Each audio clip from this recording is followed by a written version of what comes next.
7-year-old Sophie Matthews found her daddy crying in the kitchen on a Tuesday morning that would change everything. The stack of medical bills scattered across their small wooden table told a story of desperation that no child should ever have to witness. But there was Sophie, clutching her worn teddy bear against her Disney princess pajamas, watching tears stream down Daniel Matthews' weathered face. "Daddy, are we going to be homeless?" The question hung in the air like a prayer whispered in the dark. Daniel's calloused hands trembled as he quickly wiped his eyes, trying to shield his daughter from the crushing weight of their reality. At 38, he'd thought he had life figured out.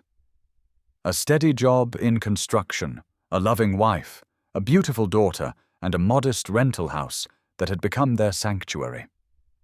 But that was before the cancer came for Sarah. Before 18 months of treatments, experimental drugs, and hospital stays that cost more than he made in 2 years. Before the funeral that emptied what little savings they had left. "No, sweetheart."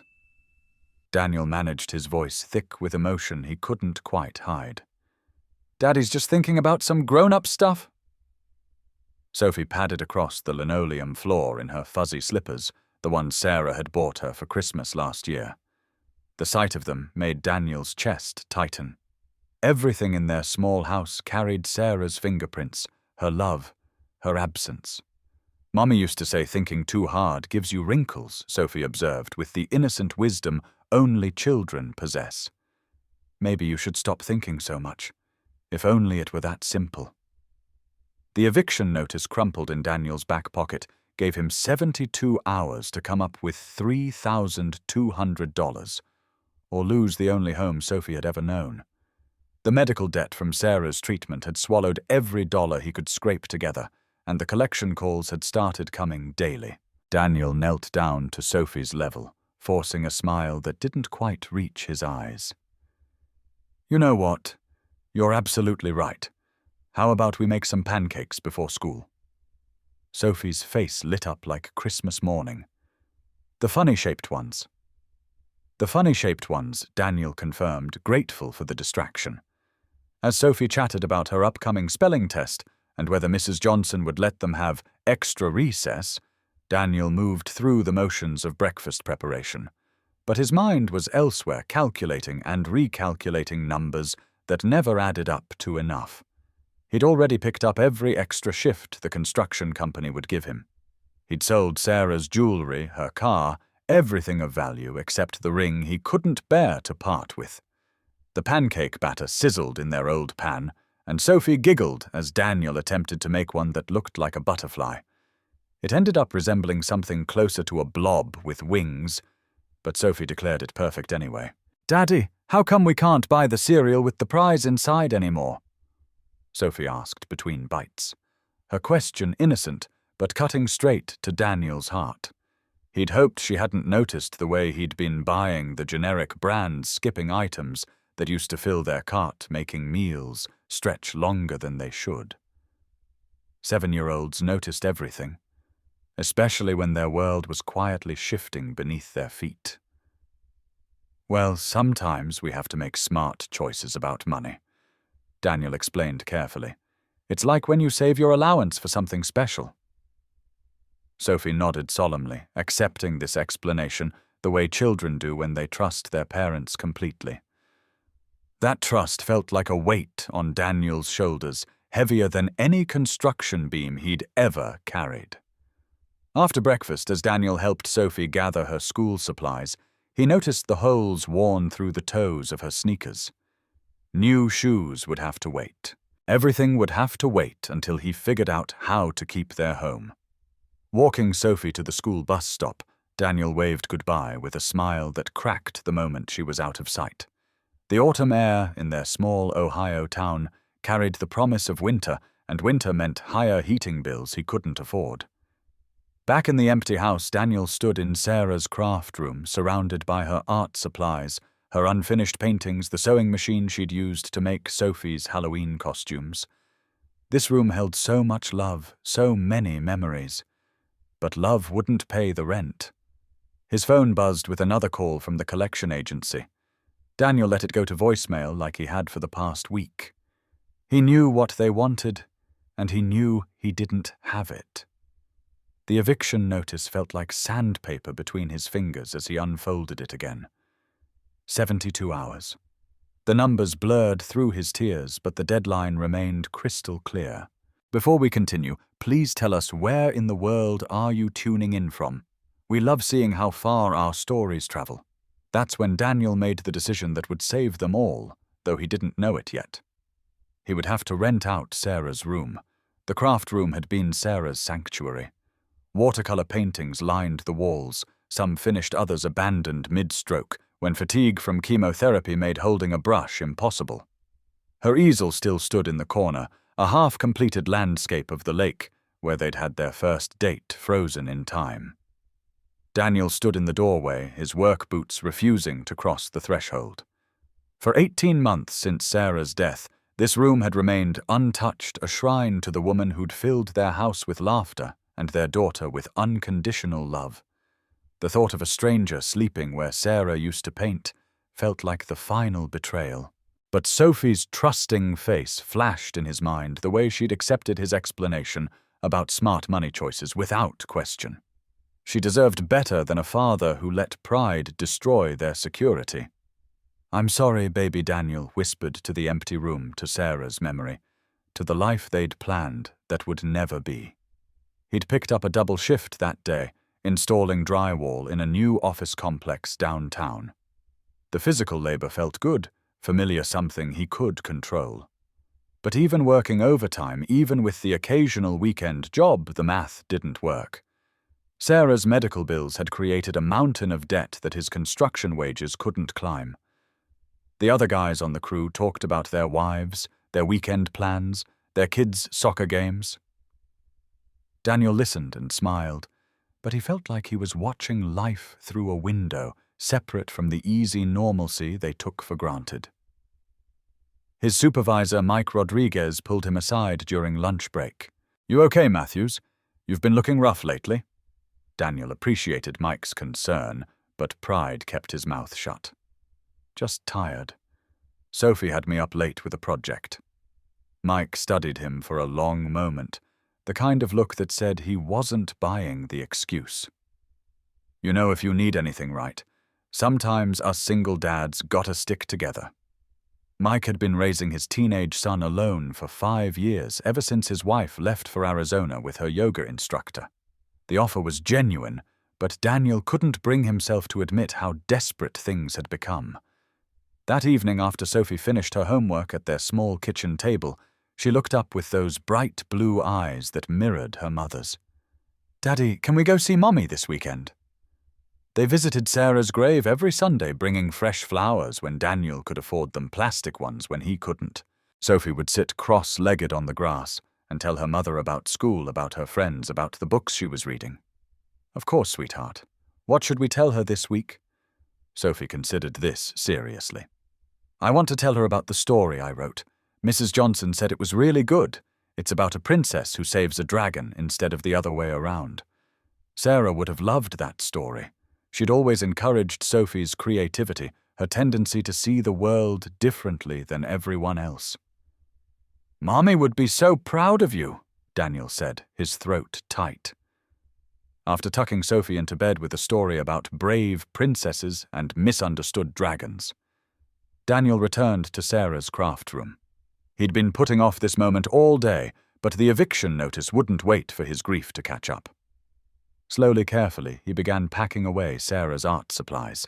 Each item carried a memory, the brush set he'd given her for their anniversary. The palette knife she'd used to create texture in her landscapes, the half-empty tubes of paint in colors with names like cerulean blue and burnt sienna. Sophie appeared in the doorway in her nightgown, having escaped from her bedroom with the stealth that only 7-year-olds possess. "What are you doing?" "Daddy." Daniel's hands stilled on a box of pastels. How could he explain this without breaking his daughter's heart, without admitting that they were one step away from losing everything? "I'm just organizing Mommy's things," he said carefully. Sophie stepped into the room, her small fingers trailing over the edge of Sarah's easel. Mommy would want someone else to be happy in here, right, Daddy?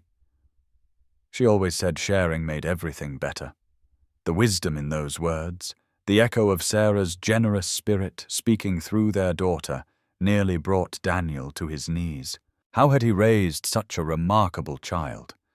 How had Sarah managed to instill such kindness even in the face of her own mortality? You're right, sweetheart. Mommy would want that. Sophie helped him pack the rest of the supplies. Her small hands careful with her mother's treasures, they found a letter Sarah had started writing addressed to Sophie for her 16th birthday. Daniel tucked it away quickly, his heart breaking at the realization that Sarah had been trying to be present for all the moments she'd miss. When the room was finally cleared, it looked different. Smaller somehow, but also full of possibility. Daniel could picture a desk by the window, a bed where the easel used to stand. Someone finding comfort in this space that had meant so much to his family. It's going to be okay, Daddy, Sophie said, slipping her small hand into his. Mommy's watching over us. She won't let anything bad happen. Daniel squeezed her hand, wishing he had his daughter's faith, her certainty that love could conquer practical realities like eviction notices and medical debt. The next morning, Daniel sat at the kitchen table with a piece of paper and a pen, trying to find the words that would save them. The handwriting that emerged was shakier than usual, evidence of the desperation he was trying to hide. Room for rent, he wrote. Quiet neighborhood, responsible tenant preferred. Call Daniel. He added his phone number and stared at the notice for a long moment. This felt like giving up, like admitting defeat. But Sophie's voice echoed in his mind. Mommy would want someone else to be happy in here. Maybe this wasn't giving up. Maybe this was what courage looked like when you had no other choice. 20-year-old Catherine Kate Harrison pressed her face against the bulletproof glass of her father's limousine, watching college students walk freely across the campus quad.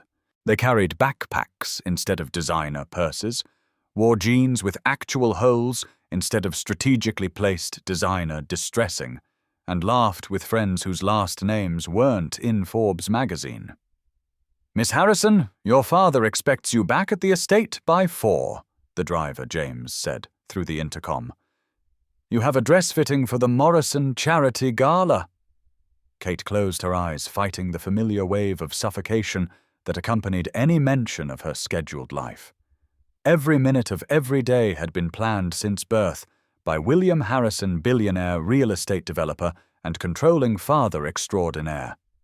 Wake up at 6 for personal training, breakfast at 7:30 with the nutritionist's approved meal plan. Classes at the private college where her father served on the board of trustees, ensuring her professors knew exactly who was paying their salaries. The Morrison Charity Gala wasn't about charity at all. It was about parading her in front of James Morrison Jr., the son of her father's business partner, and her intended future husband according to a plan she'd had no part in creating. James, can you drive around campus one more time? Kate asked, delaying the inevitable return to her gilded cage. Through the tinted windows she watched a group of girls her age sitting on the library steps sharing a bag of potato chips and giggling over something on one of their phones. The simplicity of the moment, the genuine joy on their faces made her chest ache with longing.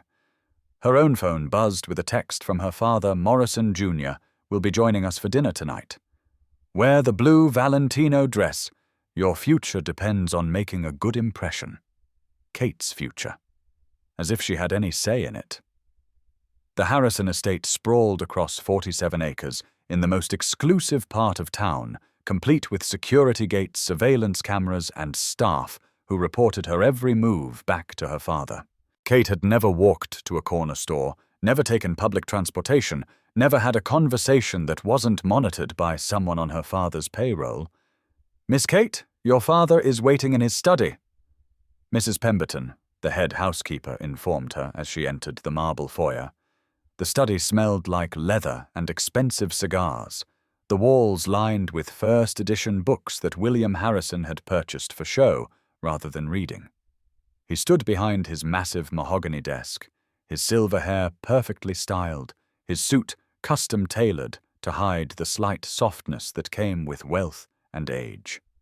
"Catherine, we need to discuss your behavior at the Morrison dinner last week," he began without preamble. "James Jr. mentioned that you seemed distracted."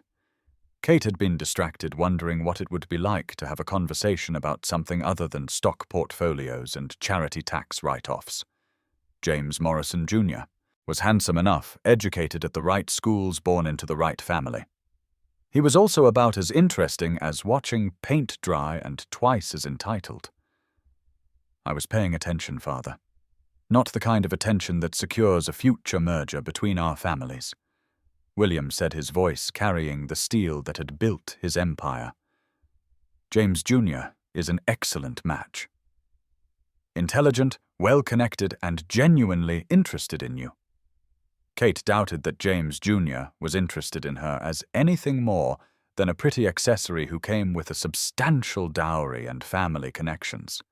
But pointing that out would only trigger one of her father's lectures about duty responsibility and the sacrifices required to maintain their family's position. "I understand, Father." "Good. Because I've already discussed engagement timelines with Richard Morrison. A Christmas announcement would be ideal for both families." The words hit Kate like a physical blow. An engagement announcement. Her engagement decided without her input, scheduled for maximum social impact. That evening, dressed in the blue Valentino gown that cost more than most people made in a month, Kate sat through dinner with the Morrisons, smiling at appropriate moments and nodding when James Jr. talked about his plans to expand his father's pharmaceutical company into overseas markets. "Kate would be a tremendous asset to your endeavors," William said, speaking about her as if she weren't sitting right there. "She speaks 4 languages and has excellent social connections throughout Europe." Kate felt like a prize horse being auctioned to the highest bidder. Her accomplishments, her education, even her language skills were just bullet points on a resume designed to make her more marketable to potential husbands. Later that night, alone in her bedroom suite that was larger than most apartments, Kate stood at her window overlooking the manicured gardens. Security lights illuminated every corner of the property, ensuring that privacy was an illusion even in her own home. Her laptop sat open on her antique writing desk, the screen displaying the college website where she'd been browsing student housing options for months. Not because she planned to move out, but because she liked to imagine what freedom might look like. That's when she saw it. A simple post on the community board, "Room for rent." Quiet neighborhood. Responsible tenant preferred. "Call Daniel." Something about the straightforward honesty of the posting called to her.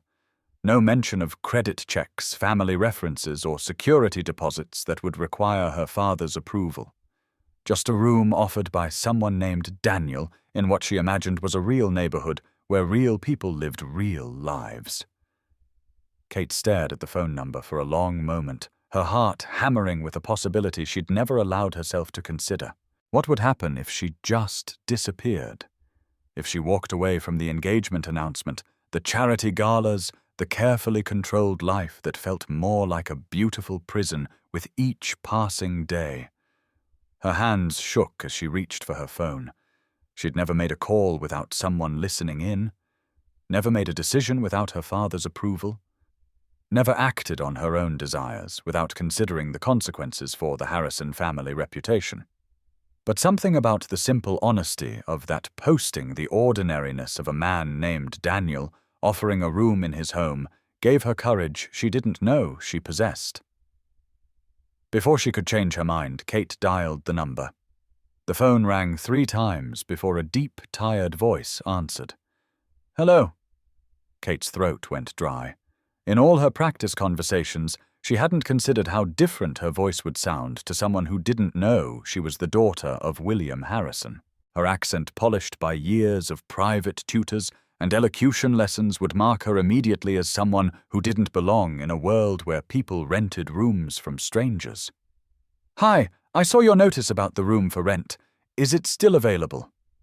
There was a pause long enough to make Kate wonder if she'd made a mistake. In the background, she could hear the faint sound of a television. A child's voice asking about homework, the ordinary sounds of a family evening that she'd never experienced. "Yeah, it's still available. You sound young. You a college student?" "Yes, I am. I'm looking for somewhere quiet to study. Something affordable." Another pause. Kate held her breath, realizing that this phone call represented more than finding a place to live. It was her first real conversation with someone who knew nothing about her father, her family, or the expectations that had shaped every moment of her life. "You can come by today if you'd like. Take a look, see if it works for you." Kate's heart raced with excitement and terror in equal measure. "That would be wonderful. What's the address?" The address Daniel gave her was in a part of town she'd never seen, despite living in the same city her entire life. Kate's world consisted of the estate, the country club, the private college campus, and the upscale shopping districts where her father's security detail could blend in with the wealthy clientele. After hanging up, Kate stared at her reflection in the antique mirror above her dressing table. The girl looking back at her wore a silk nightgown that cost more than some people's monthly salary, her blonde hair styled by a personal hairdresser who came to the estate twice a week. Her skin perfect thanks to expensive skincare treatments. How could she possibly convince this Daniel person that she was just a regular college student looking for an affordable room? The next afternoon, Kate dismissed her driver and security detail with a carefully crafted story about studying at the library with friends. Instead, she took a taxi her first time in a cab, marveling at the worn seats and the driver's casual conversation about the weather. The Carter house stood at the end of a narrow lane tucked between two tall hedges that needed trimming. The yard was small, but well-maintained, with children's chalk drawings still visible on the sidewalk, and a bicycle with training wheels leaning against the front porch. Kate hesitated outside her designer purse, feeling suddenly inappropriate, her clothes marking her as someone who clearly didn't belong. But before she could change her mind, the front door opened. Daniel Matthews appeared in the doorway, and Kate's first thought was that he looked exactly like what she'd imagined when she heard his voice. His dark hair was slightly unkempt, his flannel shirt rolled up to reveal forearms marked by years of physical work, and his eyes held a cautious kindness that spoke of someone who'd learned to be careful about trust. "You're Kate?" he asked, sizing her up in a moment. Not in judgment, she realized, but in the careful way of a father who always thought about safety first. She nodded suddenly, unable to speak. Before Daniel could continue, a small figure peeked out from behind his legs. Big, curious eyes, messy brown pigtails, and arms wrapped around a stuffed rabbit that had clearly been well loved for years. "Is she the one, Daddy?" the little girl whispered loudly enough for Kate to hear every word. Daniel's expression softened as he looked down at his daughter. "This is Sophie. She'll be around a lot. If that's a problem." "It's not," Kate interrupted, surprising herself with the speed of her response. Something about the little girl's direct gaze and innocent curiosity bypassed all of Kate's carefully constructed social armor. She knelt down to Sophie's eye level, ignoring the fact that her expensive jeans would probably be grass-stained from the gesture. "Hi there, I'm Kate." Sophie studied her for a long moment with the intense concentration only children possess when evaluating new adults. Kate found herself holding her breath, waiting for a verdict from someone who couldn't have been older than 7. Finally, Sophie smiled, a bright, gap-toothed grin that transformed her entire face. "You can stay. You look nice. And you have kind eyes like Mommy did." The simplicity of the declaration, the innocent acceptance, hit Kate harder than any business negotiation or charity board presentation ever had. When was the last time someone had judged her character rather than her bank account? Daniel cleared his throat, clearly moved by his daughter's immediate approval. "Well, that's settled then. Sophie's the real decision-maker around here anyway." As he led Kate through the small house, she marveled at the warmth that had nothing to do with the temperature. Family photos covered every available surface, showing a progression from wedding pictures to baby photos to recent school portraits. The furniture was worn but comfortable, the kind of pieces that had been chosen for durability rather than style. "This was my wife's craft room," Daniel explained as they reached the upstairs space. "She passed away 18 months ago. Cancer." The room was modest but clean, with a small window overlooking the street and walls that still held the faint scent of oil paints and creativity. Kate could picture the easel that must have stood in the corner, the art supplies that would have filled the shelves, the love that had filled this space. "I'm sorry for your loss," Kate said softly, meaning every word. Daniel nodded, his jaw working slightly, as he fought emotions that were clearly still raw. "Sophie and I are doing okay. We've got our routine, our rules. Rent's due at the end of each month. I'll keep things fair, and if you need anything, just knock." Kate looked around the room, imagining what it would be like to wake up here every morning to be part of a real family's daily life, instead of floating through her father's carefully orchestrated existence. "Thank you. I think this will work perfectly."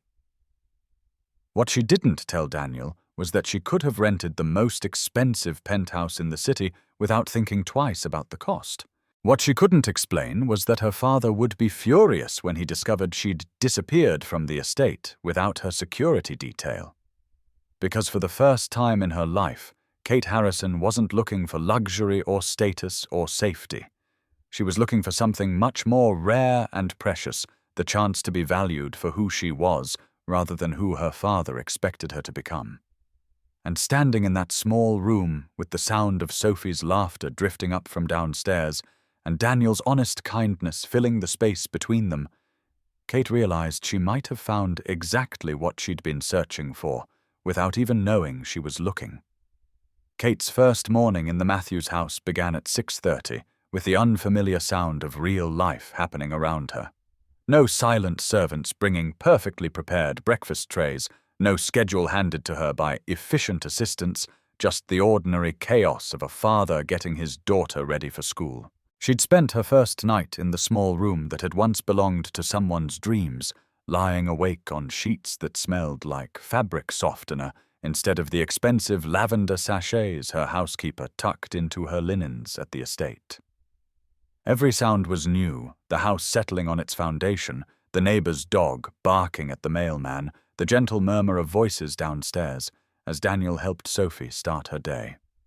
The smell of pancakes drew Kate from her room, following her nose toward the kitchen, where she found Sophie perched at the small table, her legs swinging, as she chatted about a spelling test, while Daniel flipped pancakes in a pan that had clearly seen better years.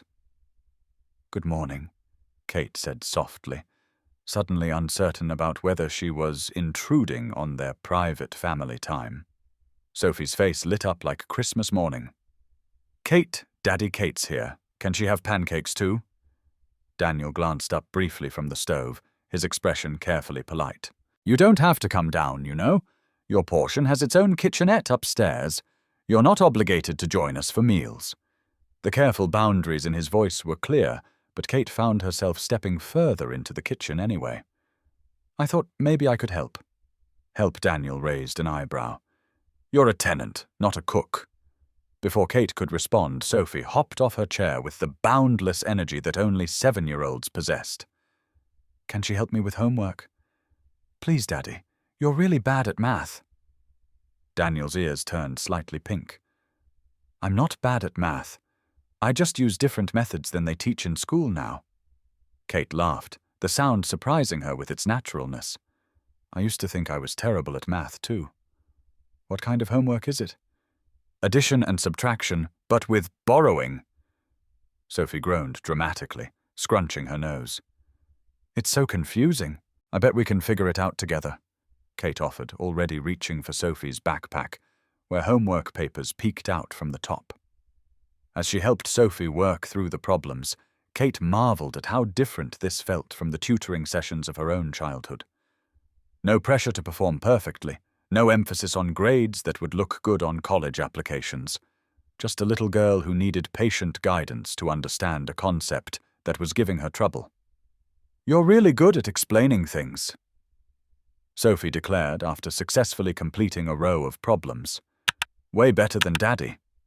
"Hey now," Daniel protested, but Kate caught the smile tugging at the corner of his mouth as he placed a plate of slightly misshapen pancakes in front of Sophie.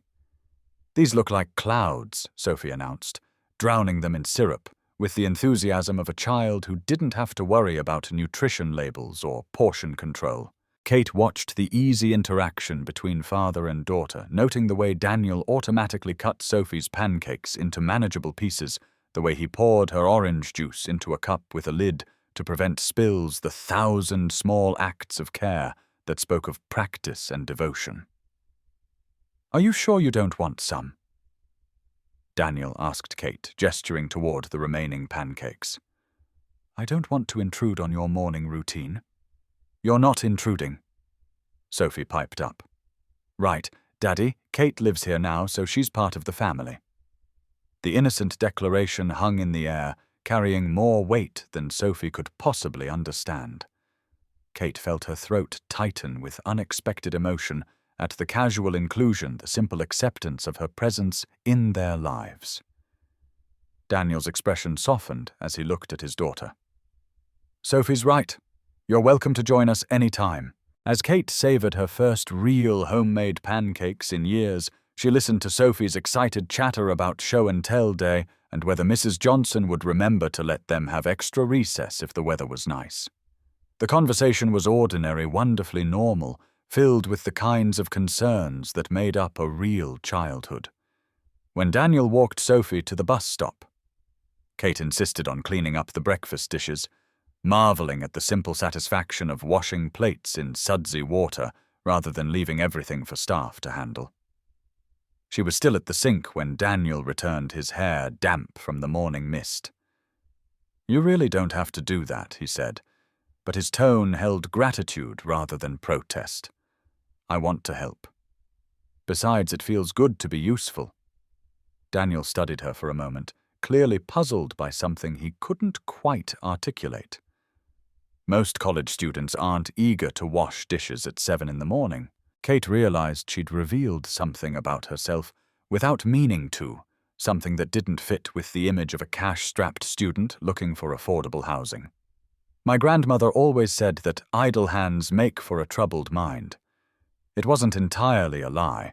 Her father's mother had believed in the value of purposeful activity, though the old woman's idea of useful work had involved organizing charity committees rather than washing breakfast dishes. "Your grandmother sounds like a wise woman." That evening, as Kate sat in her small room attempting to focus on an art history assignment, her phone buzzed with increasingly frantic messages from her father's assistant. The messages had started polite, asking about her whereabouts, but had quickly escalated to thinly veiled panic about her safety and her father's growing anger.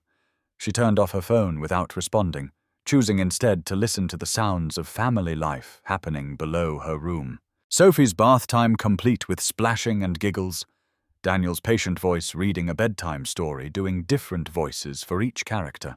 The gentle thud of footsteps as he checked on his daughter one final time before settling in for his own evening. For the first time in her life, Kate fell asleep to the sound of a real home instead of the hollow silence of empty hallways and distant staff quarters. And despite the uncertainty of what tomorrow would bring, despite the growing list of missed calls from the Harrison estate, she slept more peacefully than she had in years. Within a week of living with the Matthews family, Kate began to notice the careful choreography of poverty. It wasn't dramatic or obvious, but revealed itself in the small details that someone from her background would never have thought to observe. Daniel packed the same peanut butter sandwich for lunch every day, but he made sure Sophie had variety in her school meals. He compared prices at the grocery store with the focus of someone solving a complex equation, choosing generic brands and calculating cost per ounce with mathematical precision. His work boots had been resoled twice evident from the slightly different colored stitching, and his truck required what seemed like daily negotiations to start reliably. Kate watched him count out exact change for Sophie's field trip. Permission slip his jaw tight with the stress of making sure every dollar was accounted for. She saw him quietly put back the coffee he'd reached for when Sophie asked if they could afford the name brand cereal with the cartoon character on the box. Her expensive phone buzzed constantly with calls from Harrison Industries, from her father's assistant, from the private security firm tasked with monitoring her whereabouts. Kate had turned off location services and disabled every tracking feature she could find, but she knew it was only a matter of time before her father's resources located her. The thought of returning to her scheduled life, to engagement announcements and charity galas and conversations about stock portfolios, made her chest tight with panic. Here in this small house where every penny mattered, she'd found something her father's billions couldn't buy, a place where she was valued for her presence rather than her potential. On Saturday morning, Kate volunteered to go grocery shopping with Daniel and Sophie, claiming she needed to pick up some items for herself. The local supermarket was a revelation, filled with families making careful choices, children begging for treats their parents couldn't afford, teenagers working part-time jobs to help support their households. Kate watched Daniel add up prices in his head, his mental calculator more accurate than any app. When Sophie spotted the cereal with the prize inside, her face lit up with hope. "Daddy, please, it's not much more expensive than the regular kind." Daniel examined the price tag, and Kate could see the internal struggle playing out across his features. $3.49 versus $1.99. A difference of $1.50 that might as well have been $1 million when you were counting every penny. "Not this week, sweetheart. Maybe next time." Sophie's disappointment was brief but crushing to witness. She nodded with the practiced resignation of a child who'd learned not to ask for too much. Kate couldn't stand it. While Daniel was distracted by Sophie's questions about vegetables, she quietly added the special cereal to their cart, then casually mentioned at checkout that she had a student discount card that took a percentage off the total. "Student discounts don't usually apply to groceries," Daniel said, clearly suspicious. "This is a special program through the college," Kate improvised.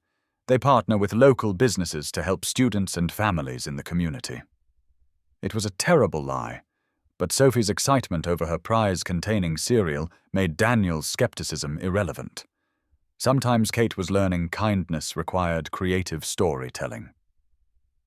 That afternoon, while Sophie played in the backyard and Daniel worked on fixing a leaky faucet, Kate's phone rang with a call from her father's personal line. She let it go to voicemail, but the message that followed made her hands shake. "Catherine, this game ends now. You have 24 hours to return home voluntarily, or I'll have security collect you. Don't test me on this." The threat was real. Her father had the resources to track her down, the influence, to make problems disappear, the connections to ensure that her brief taste of freedom would end as quickly as it had begun. That evening, Kate found herself helping Sophie with homework at the kitchen table, while Daniel prepared what was clearly a carefully budgeted dinner.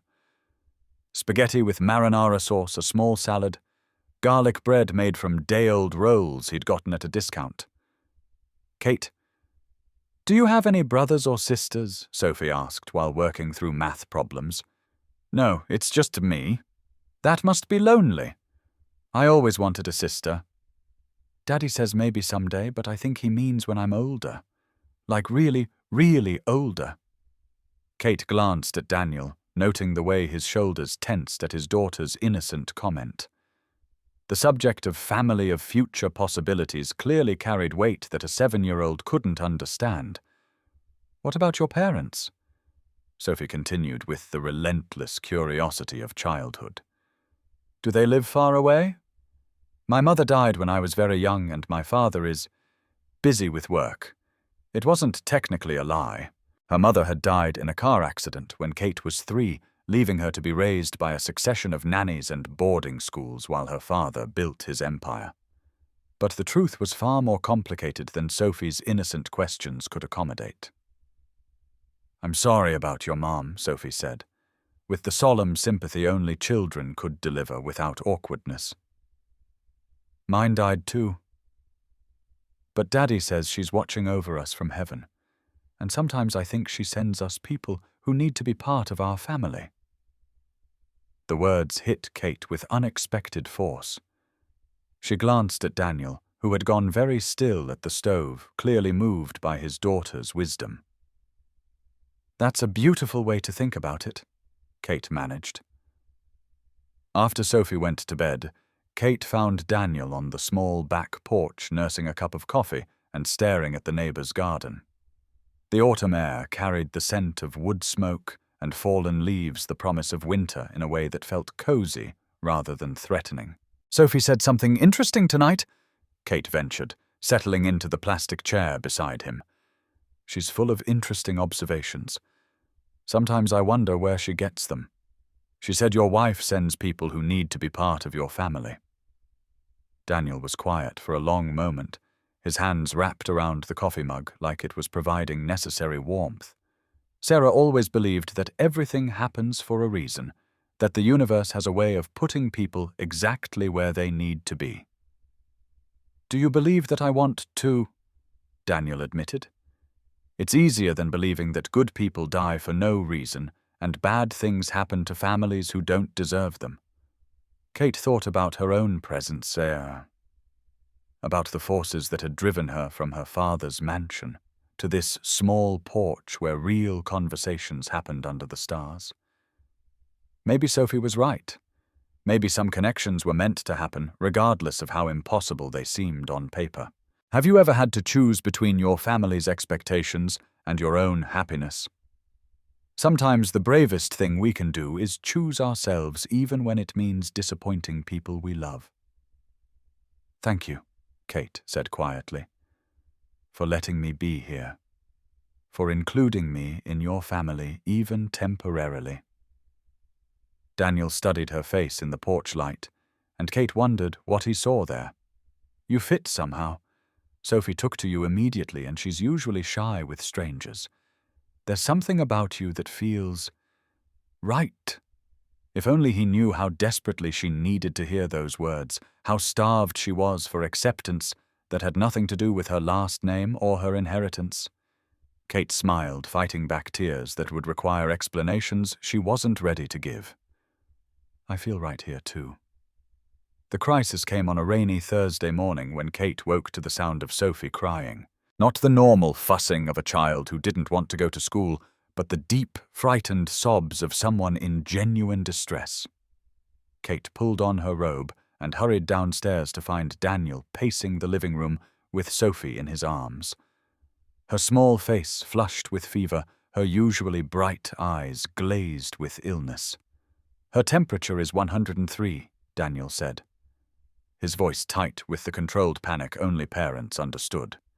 I've given her children's acetaminophen, but it's not coming down. Kate's first instinct was to suggest calling their family physician, arranging for a house call, or driving immediately to the private medical facility where her father's insurance guaranteed immediate attention. But those weren't options for a construction worker whose medical coverage came with high deductibles and limitations that made every doctor visit a financial calculation. We should take her to urgent care, Kate suggested, noting the way Daniel's jaw tightened at the suggestion. It's $200 just to walk through the door, Daniel admitted, clearly hating that money was part of the equation when his daughter was sick. If it doesn't come down in the next hour, I'll figure something out. Kate's heart broke for this man who loved his daughter so desperately that he was timing her suffering against his bank account. In her world, money had never been a consideration when it came to healthcare. The idea that someone would have to weigh a child's fever against grocery money was almost impossible to comprehend. Let me help, Kate offered. I can stay with her while you go to work, monitor her temperature, make sure she stays hydrated. You don't understand, Daniel said, his frustration evident. If this is something serious, if she needs antibiotics or tests, I can't afford to miss work and pay medical bills at the same time. Sophie whimpered against her father's chest, and Kate saw the exact moment when Daniel's resolve cracked. His daughter's well-being would always trump financial concerns, no matter the consequences. I'm calling in sick, he decided. If she gets worse, we'll deal with the urgent care bill somehow. Kate spent the day learning what real caregiving looked like when you couldn't afford to delegate responsibility to others. She helped Daniel set up a rotation of cool washcloths, encouraged Sophie to take small sips of water and read story after story while the little girl dozed fitfully. Daniel never left Sophie's side, his construction-roughened hands gentle as he brushed her hair away from her feverish face. Kate watched him count out children's medicine with the precision of a pharmacist timing doses exactly as recommended. His entire world narrowed to the rhythm of his daughter's breathing. Around noon, Sophie's fever finally broke. Color returned to her cheeks, and she asked for juice with a voice that sounded more like herself. Daniel's relief was so profound that Kate saw tears in his eyes as he held his daughter close. "Thank you," he said to Kate, his voice thick with emotion. "I couldn't have managed this without you." "Yes, you could have. You're an incredible father, Daniel. Sophie is lucky to have you." The words seemed to hit him like a physical blow. Kate realized this man who gave everything he had to his daughter's well-being rarely heard praise for his efforts. In her world, good parenting was often outsourced to nannies and boarding schools. Here it was a daily act of love performed without recognition or applause. That evening, after Sophie had eaten her first real meal all day and was sleeping peacefully in her own bed, Daniel and Kate sat in the living room sharing leftover soup. The crisis had created an intimacy between them, the kind of bond forged when people face uncertainty together. "Can I ask you something?" Daniel said, setting down his bowl. Kate's stomach tightened with nervousness. "Of course. Who are you, really?" The question hung in the air between them, loaded with all the small inconsistencies Kate hadn't realized she'd been revealing. Her expensive phone, her lack of financial stress, her educated speech patterns that spoke of private tutors rather than public schools. "I'm exactly who I said I am," Kate replied carefully. "A college student looking for somewhere to belong." "The belonging part, I believe," Daniel said. "But there's more to your story. Your clothes, the way you carry yourself, even the way you offered to help with Sophie's medical bills without blinking. Most college students can barely afford ramen noodles." Kate felt the weight of her deception pressing down on her chest. This man had opened his home to her, included her in his family's daily life, trusted her with his daughter's care. He deserved honesty, but honesty would end everything she'd found here. "My family has money," she admitted partially, "but that's not who I want to be anymore." It was the closest to the truth she could manage without revealing the full extent of her father's wealth and the circumstances that had driven her to his doorstep. Daniel studied her face for a long moment. Running from something or toward something? Kate countered. "Sometimes they're the same thing." He nodded slowly, seeming to understand the distinction. "As long as you're not putting Sophie in any danger, as long as your running doesn't bring trouble to our doorstep." "I would never do anything to hurt Sophie. Or you." I believe that Daniel said, and the simple trust in his voice nearly undid her. "But secrets have a way of catching up with people, Kate. When they do, I need to know that Sophie and I won't get caught in the crossfire." Kate wanted to promise him that her past would never touch their peaceful life, but her phone had been buzzing with increasingly urgent messages from her father's staff. Soon her 24 hours would be up, and William Harrison's patience would run out entirely. "I understand," she said quietly, hoping she could keep the promise implied in those words. That night, as Kate lay in the small room that had become her sanctuary, she listened to the sounds of the house settling around her. Daniel checking on Sophie one final time, the whisper of his footsteps as he prepared for another early morning of construction work, the ordinary rhythms of a family at peace. Tomorrow she would have to decide whether to return to her father's world voluntarily or force him to take more drastic measures to reclaim his wayward daughter. But tonight, in this small room where someone's dreams had once taken shape on canvas, Kate allowed herself to believe that belonging was possible even for a runaway billionaire's daughter who'd found her heart in the most unexpected place. 3 weeks into her stay at the Matthews house, Kate had developed a routine that felt more natural than any schedule her father's assistants had ever created for her. She woke each morning to the sound of Daniel's alarm at 6, followed by the gentle murmur of his voice coaxing Sophie from sleep. Breakfast happened around the small kitchen table with Kate helping pack Sophie's lunch, while Daniel checked the weather and planned his workday.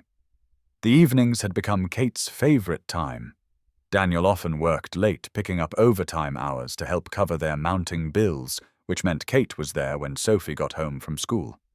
They'd established a homework routine at the kitchen table, with Kate patiently explaining math concepts while Sophie worked through reading assignments aloud. "You're getting really good at these word problems," Kate encouraged, watching Sophie tackle a story about sharing cookies between friends. "It's easier when you explain it," Sophie said matter-of-factly. "You make it sound like a story instead of just numbers." Kate had never considered herself particularly good with children, but Sophie's enthusiasm and trust had awakened something protective and nurturing that surprised her. There was something pure about a 7-year-old's perspective, unfiltered by the social calculations and hidden agendas that dominated her father's world. When Daniel finally came home, usually around 7, with dust on his work clothes and exhaustion in his eyes, he'd find them curled together on the couch, reading or working on Sophie's latest art project. The gratitude in his expression made Kate's chest tight with emotions she couldn't quite name. "You don't have to stay with her every afternoon," Daniel had said one evening, clearly feeling guilty about the additional responsibility Kate had taken on. "I want to," Kate replied honestly. "She's good company." What she couldn't explain was how much those afternoon hours meant to her. Sophie's innocent chatter about her friends, her teachers, her dreams of becoming a veterinarian who specialized in helping injured rabbits filled a silence in Kate's life she hadn't known existed. The neighbors had begun to accept Kate as part of the Matthews family routine. Mrs. Chen from next door brought over vegetables from her garden, including Kate in her friendly warnings about the upcoming winter weather. The mailman knew to leave packages with Kate if Daniel wasn't home, and Sophie's school had added Kate's number as an emergency contact without anyone questioning the arrangement. It was the closest thing to normal family life Kate had ever experienced, and she found herself treasuring each ordinary moment. Helping Sophie practice her spelling words while dinner cooked on the stove. Braiding the little girl's hair while they watched cartoons on Saturday morning. Reading bedtime stories when Daniel worked late, doing different voices for each character, the way she'd heard him do.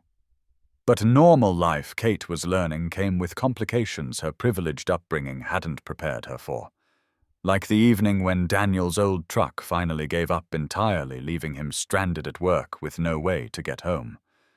"The tow truck alone will cost more than the repairs," Daniel explained when he called from his supervisor's office. "And without a truck I can't get to job sites. I can't work." The desperation in his voice was carefully controlled for Sophie's benefit, but Kate heard the panic underneath. In her world, a broken vehicle was an inconvenience solved with a phone call to the family driver. Here it was a crisis that threatened their basic survival. "There has to be something we can do," Kate said, her mind already racing through possibilities. "What about a loan?" "A rental car." "My credit's shot from Sarah's medical bills," Daniel admitted quietly. "And rental cars cost more per day than I make." Kate wanted to fix this problem the way her family fixed everything, with money applied liberally until the obstacle disappeared. But she couldn't reveal her financial resources without destroying the careful trust they'd built. Instead, she offered what she could.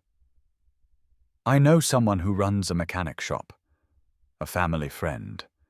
He might be able to work out a payment plan." It wasn't entirely a lie. The Harrison family did business with a high-end auto service company, though they specialized in luxury vehicles rather than 15-year-old pickup trucks. But Kate was resourceful, and desperation made her creative. The next day, while Sophie was at school and Daniel was catching a ride to work with his supervisor, Kate made a series of phone calls that would have impressed her father's business managers. She found a local mechanic willing to repair Daniel's truck, in exchange for what she claimed was a college work-study program that helped community members with automotive expenses. The paperwork was complex, and Kate had to use some of her father's contacts to create a believable financial structure. But by the end of the week, Daniel's truck was running better than it had in years. "I don't understand how your college program works," Daniel said. When he picked up the repaired vehicle, clearly suspicious of the generous terms. "They're trying to build connections between the school and the local community," Kate explained. "You're helping them as much as they're helping you." Daniel wanted to believe her explanation, but Kate could see the questions in his eyes. Her stories were getting more elaborate, her cover identity more complex, and the gap between her claimed circumstances and her actual capabilities was growing harder to hide. That evening, as they sat down to dinner together, Sophie made an announcement that stopped Kate's heart. "I told Mrs. Johnson all about Kate today. She said she'd like to meet my new big sister at the parent-teacher conference next week." Daniel set down his fork, his expression carefully neutral. "Sophie, Kate isn't actually your sister. She's our tenant. She has her own life, her own family." "But she lives here," Sophie protested. "And she helps me with homework and reads me stories and makes me feel better when I'm sad. That sounds like family to me." Kate felt tears threatening as she looked at this little girl who had accepted her presence with such open-hearted generosity. Sophie had lost her mother, lived with financial insecurity, faced challenges that no 7-year-old should have to navigate. But instead of becoming withdrawn or bitter, she'd maintained a capacity for love that humbled everyone around her. "Maybe Kate has other obligations," Daniel said gently, clearly trying to manage his daughter's expectations without crushing her feelings. "Actually," Kate said, surprising herself with the words, "I'd love to come to the conference, if that's okay with your dad." Daniel's eyes met hers across the small table, and Kate saw the moment when his careful boundaries shifted slightly. Whatever questions he had about her background, whatever concerns he harbored about her true motivations, his daughter's happiness carried more weight than his suspicions. "Okay," he said quietly. "If you want to be there, we'd like that." Sophie's joy was immediate and overwhelming. She launched herself from her chair into Kate's arms, hugging her with the fierce affection that only children could deliver without self-consciousness. "This is going to be the best conference ever," Sophie declared. "I can't wait to show you off."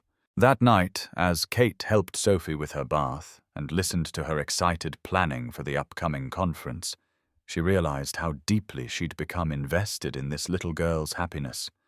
Sophie had become more than the daughter of her landlord. She'd become family in a way that had nothing to do with blood relationships or legal documents. The thought should have terrified her. Her father was still making increasingly threatening calls, her absence from the Harrison estate was becoming impossible to explain, and her carefully constructed cover story was showing strain. But as Sophie drifted off to sleep with her favorite stuffed rabbit and a smile on her face, Kate realized that some things were worth the risk. Some families were worth fighting for, even when the odds seemed impossible. Tomorrow would bring new challenges, but tonight, in this small house where love mattered more than money, Kate felt like she'd found something her father's billions could never buy, a place where she belonged. A month into Kate's stay at the Matthews house, the careful boundaries everyone had established began to blur in ways that no one had anticipated.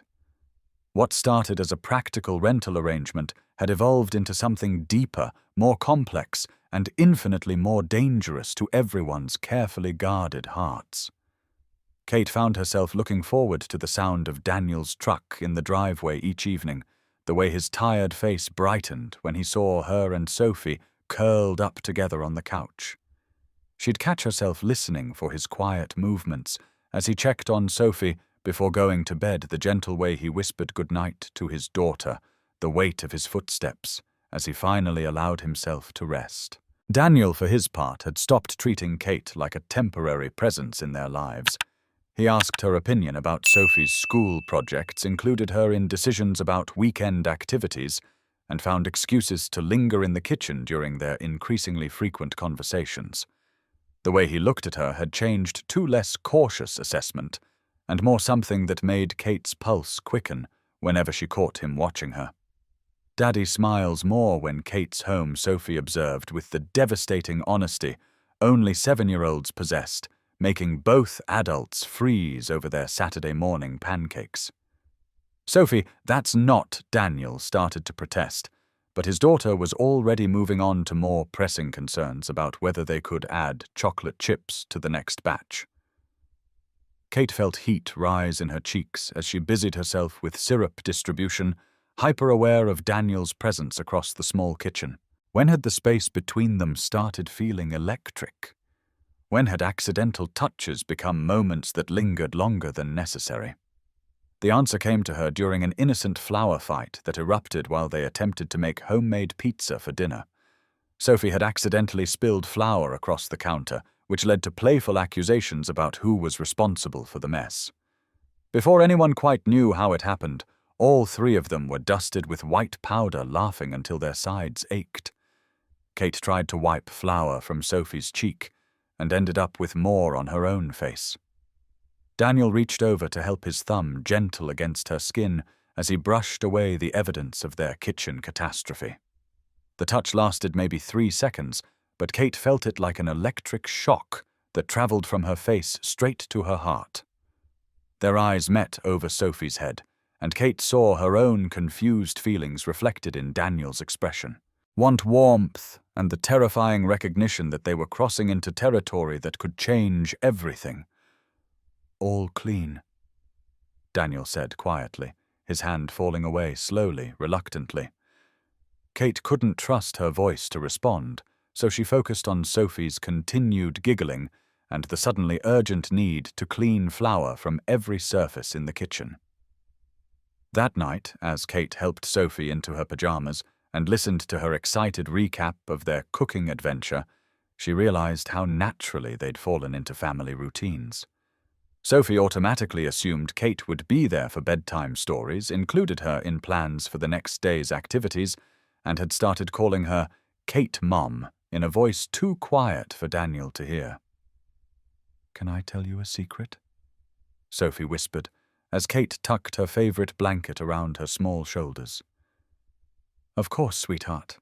I pretend sometimes that you're my real mum. Not that I don't love my first mum, but she's in heaven and you're here. And you smell like cookies, and you don't get mad when I ask too many questions, and you make Daddy laugh like he used to before Mom got sick." Kate's throat closed completely. She pulled Sophie into a hug that was probably too tight, too desperate, too revealing of the emotions she'd been fighting since the moment she'd walked into this house. "I love you too, baby girl," she whispered against Sophie's hair. "So much. Do you think you'll stay forever?" The question hung in the air like a prayer Kate didn't know how to answer. Forever was a concept that didn't exist in her carefully controlled world of arranged marriages and business mergers. But looking into Sophie's hopeful eyes, Kate wanted to promise forever, even though she had no idea how to make such a promise real. "I'm here now," she said carefully. "That's what matters." After Sophie fell asleep, Kate found Daniel on the back porch nursing a beer and staring at the neighbor's garden with the kind of focus that suggested his mind was elsewhere entirely. "Penny, for your thoughts," Kate offered, settling into the plastic chair beside him. "Just thinking about how much things have changed since you got here," Daniel admitted. "Sophie's happier, more confident. She talks about you like you're a permanent part of her life." The words carried weight that Kate wasn't sure how to interpret. Was he warning her not to get too attached? Expressing his own conflicted feelings about their situation? Testing her commitment to staying? "She's an amazing kid. You've done an incredible job raising her. It hasn't been easy, Daniel said quietly. Some days I feel like I'm barely keeping my head above water, working enough to pay bills but missing things that matter. School events, bedtime stories, Saturday morning cartoons. I keep wondering if she'd be better off with someone who could give her more. Kate turned to study his profile in the porch light, noting the exhaustion that lived permanently in his shoulders, the worry lines around his eyes that spoke of too many sleepless nights spent calculating bills and wondering if love was enough. Daniel, look at me. He turned, and Kate saw vulnerability in his expression that he probably didn't even realize he was showing. Sophie doesn't need more money or bigger toys or fancier clothes. She needs exactly what you give her every single day. Love, security, patience, and the absolute certainty that she's the most important thing in your world. That's everything that matters. Is it enough, though? The question came out raw, like he'd been carrying it alone for too long. It's more than enough. It's everything. The intensity of the moment settled between them like a third presence on the small porch. Kate became hyper-aware of how close they were sitting, the way the autumn air carried the scent of Daniel's soap, the fact that they were alone in a way they rarely were with Sophie as their constant buffer. Kate, Daniel said softly, and something in his voice made her breath catch. Yeah, I need you to know that this arrangement having you here, it's not just about the rent money anymore. Sophie adores you and I. He paused, seeming to weigh his words carefully. I've come to care about you too, more than I probably should given our situation. Kate's heart hammered against her ribs. Daniel, I'm not asking for anything, he said quickly. I just needed you to know. Sophie isn't the only one who's grown attached. The confession hung in the air between them, honest and vulnerable and absolutely terrifying. Kate wanted to respond with equal honesty, to tell him that she'd never felt as at home anywhere as she did in his kitchen, that she'd never loved anyone the way she loved his daughter, that she was falling for him in ways that had nothing to do with his handsome face and everything to do with his generous heart. Instead, she reached for his hand, their fingers interlacing naturally in the darkness. I care about you too, she whispered. Both of you. More than I ever expected to. They sat in comfortable silence, hands linked, both of them aware they were balanced on the edge of something that could either complete their makeshift family or destroy the fragile peace they'd built together. Inside the house, Sophie slept peacefully, dreaming of cookie-scented hugs and forever promises. On the porch, two adults who'd been broken by different kinds of loss allowed themselves to imagine what healing might look like when it came wrapped in flower fights and bedtime stories and the dangerous possibility of second chances. Saturday mornings had become sacred in the Matthews household, and Kate found herself treasuring the slow, easy rhythm that began with Sophie padding downstairs in her mismatched pajamas and ended with all three of them sprawled across the living room floor, surrounded by the comfortable chaos of family life. This particular Saturday started with Sophie's announcement that she wanted to make the most enormous pancakes in the history of breakfast, and ended with Kate learning that Daniel made perfect coffee and sang off-key while he cooked. You're terrible, Kate laughed, as Daniel's rendition of some classic rock song hit notes that didn't exist in nature. I'm enthusiastic, Daniel corrected, flipping a pancake that was indeed enormous. There's a difference. Sophie giggled from her perch on the counter where she was supposedly helping, but mostly stealing chocolate chips from the bag. Daddy's singing makes the pancakes taste better. It's science. Kate doubted the scientific validity of Sophie's theory, but she couldn't argue with the results. Everything tasted better in this kitchen, surrounded by easy laughter and the kind of domestic harmony she'd never experienced in her father's perfectly orchestrated household. My turn to help, Kate announced, moving to stand beside Daniel at the stove. The space was small enough that they bumped elbows, creating a closeness that felt both accidental and entirely natural. You're going to mess up my system, Daniel protested, but he was smiling as I guided her hands through the proper pancake flipping technique. Like this, Kate asked, attempting the wrist motion he'd demonstrated. Perfect. You're a natural. The praise was simple, probably meaningless, but it filled Kate with pride that was completely disproportionate to the accomplishment of successfully flipping a pancake. When had small victories started mattering so much? When had ordinary moments begun feeling extraordinary? After breakfast, Sophie insisted on teaching Kate how to braid hair the right way, which apparently involved techniques passed down from her mother through Daniel's admittedly limited styling abilities. Mommy used to do French braids that looked like princess hair. Sophie explained seriously, her small fingers working through Kate's long blonde strands. Daddy can do regular braids, but they're usually crooked. I can hear you, Daniel called from the kitchen where he was washing dishes with the efficiency of long practice. We know, Sophie called back sweetly. We're not being secretive. Kate closed her eyes as Sophie worked, marveling at the simple intimacy of having her hair touched with such careful attention.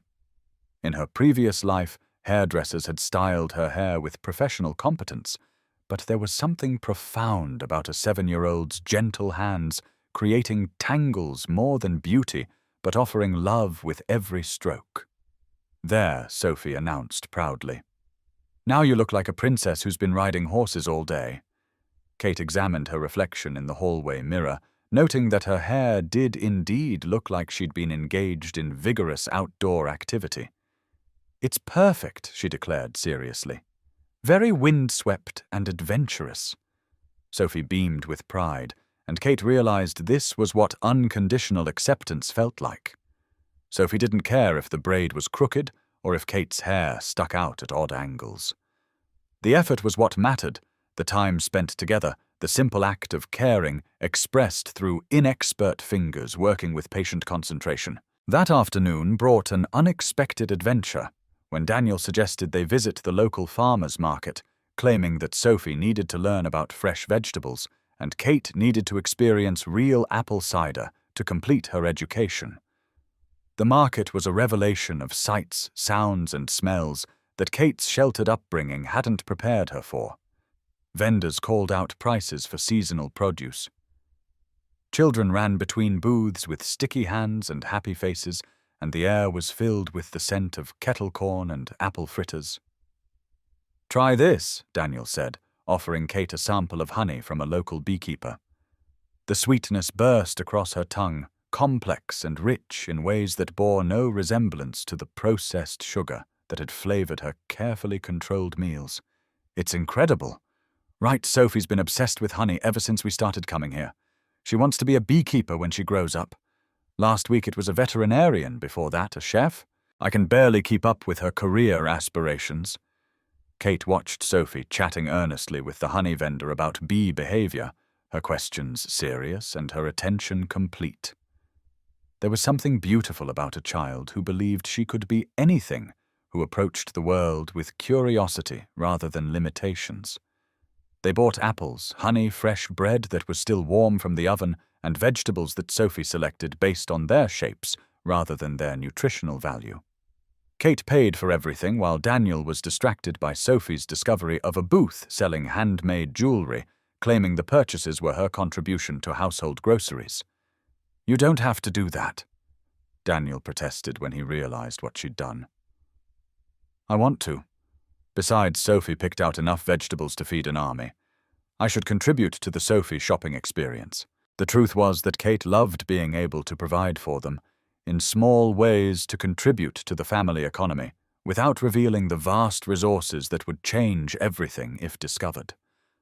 Buying groceries felt like playing house, like pretending she belonged in their world of careful budgets and practical decisions. Walking home with arms full of farmers' market treasures, Kate found herself between Daniel and Sophie, naturally falling into step with their casual pace. Sophie chatted about the beekeeper's explanations, while Daniel pointed out neighbors' gardens and shared stories about the neighborhood's history. Mrs. Patterson grows the best roses in the county, Daniel explained, as they passed a house with an impressive front garden. She's been trying to teach me her secrets, but I kill every plant I touch. Daddy's really bad with flowers, Sophie confirmed. but he's good at fixing things and making pancakes and reading stories in funny voices. Kate smiled at the easy affection in Sophie's voice, the way she celebrated her father's strengths without judgment about his limitations. This was what family loyalty looked like, she realized. Not the calculated alliances of her father's world, but the simple acceptance of people's full humanity. That evening, as they prepared dinner with their farmer's market bounty, Kate experienced a moment of such perfect contentment that it nearly brought tears to her eyes. Sophie stood on her step-stool carefully washing apples while providing running commentary about proper fruit hygiene. Daniel moved around the small kitchen with easy efficiency, seasoning vegetables and sharing stories about his own childhood trips to farmers' markets with his grandmother. Kate found herself in the middle of it all, contributing to the meal preparation while absorbing the easy intimacy of family life.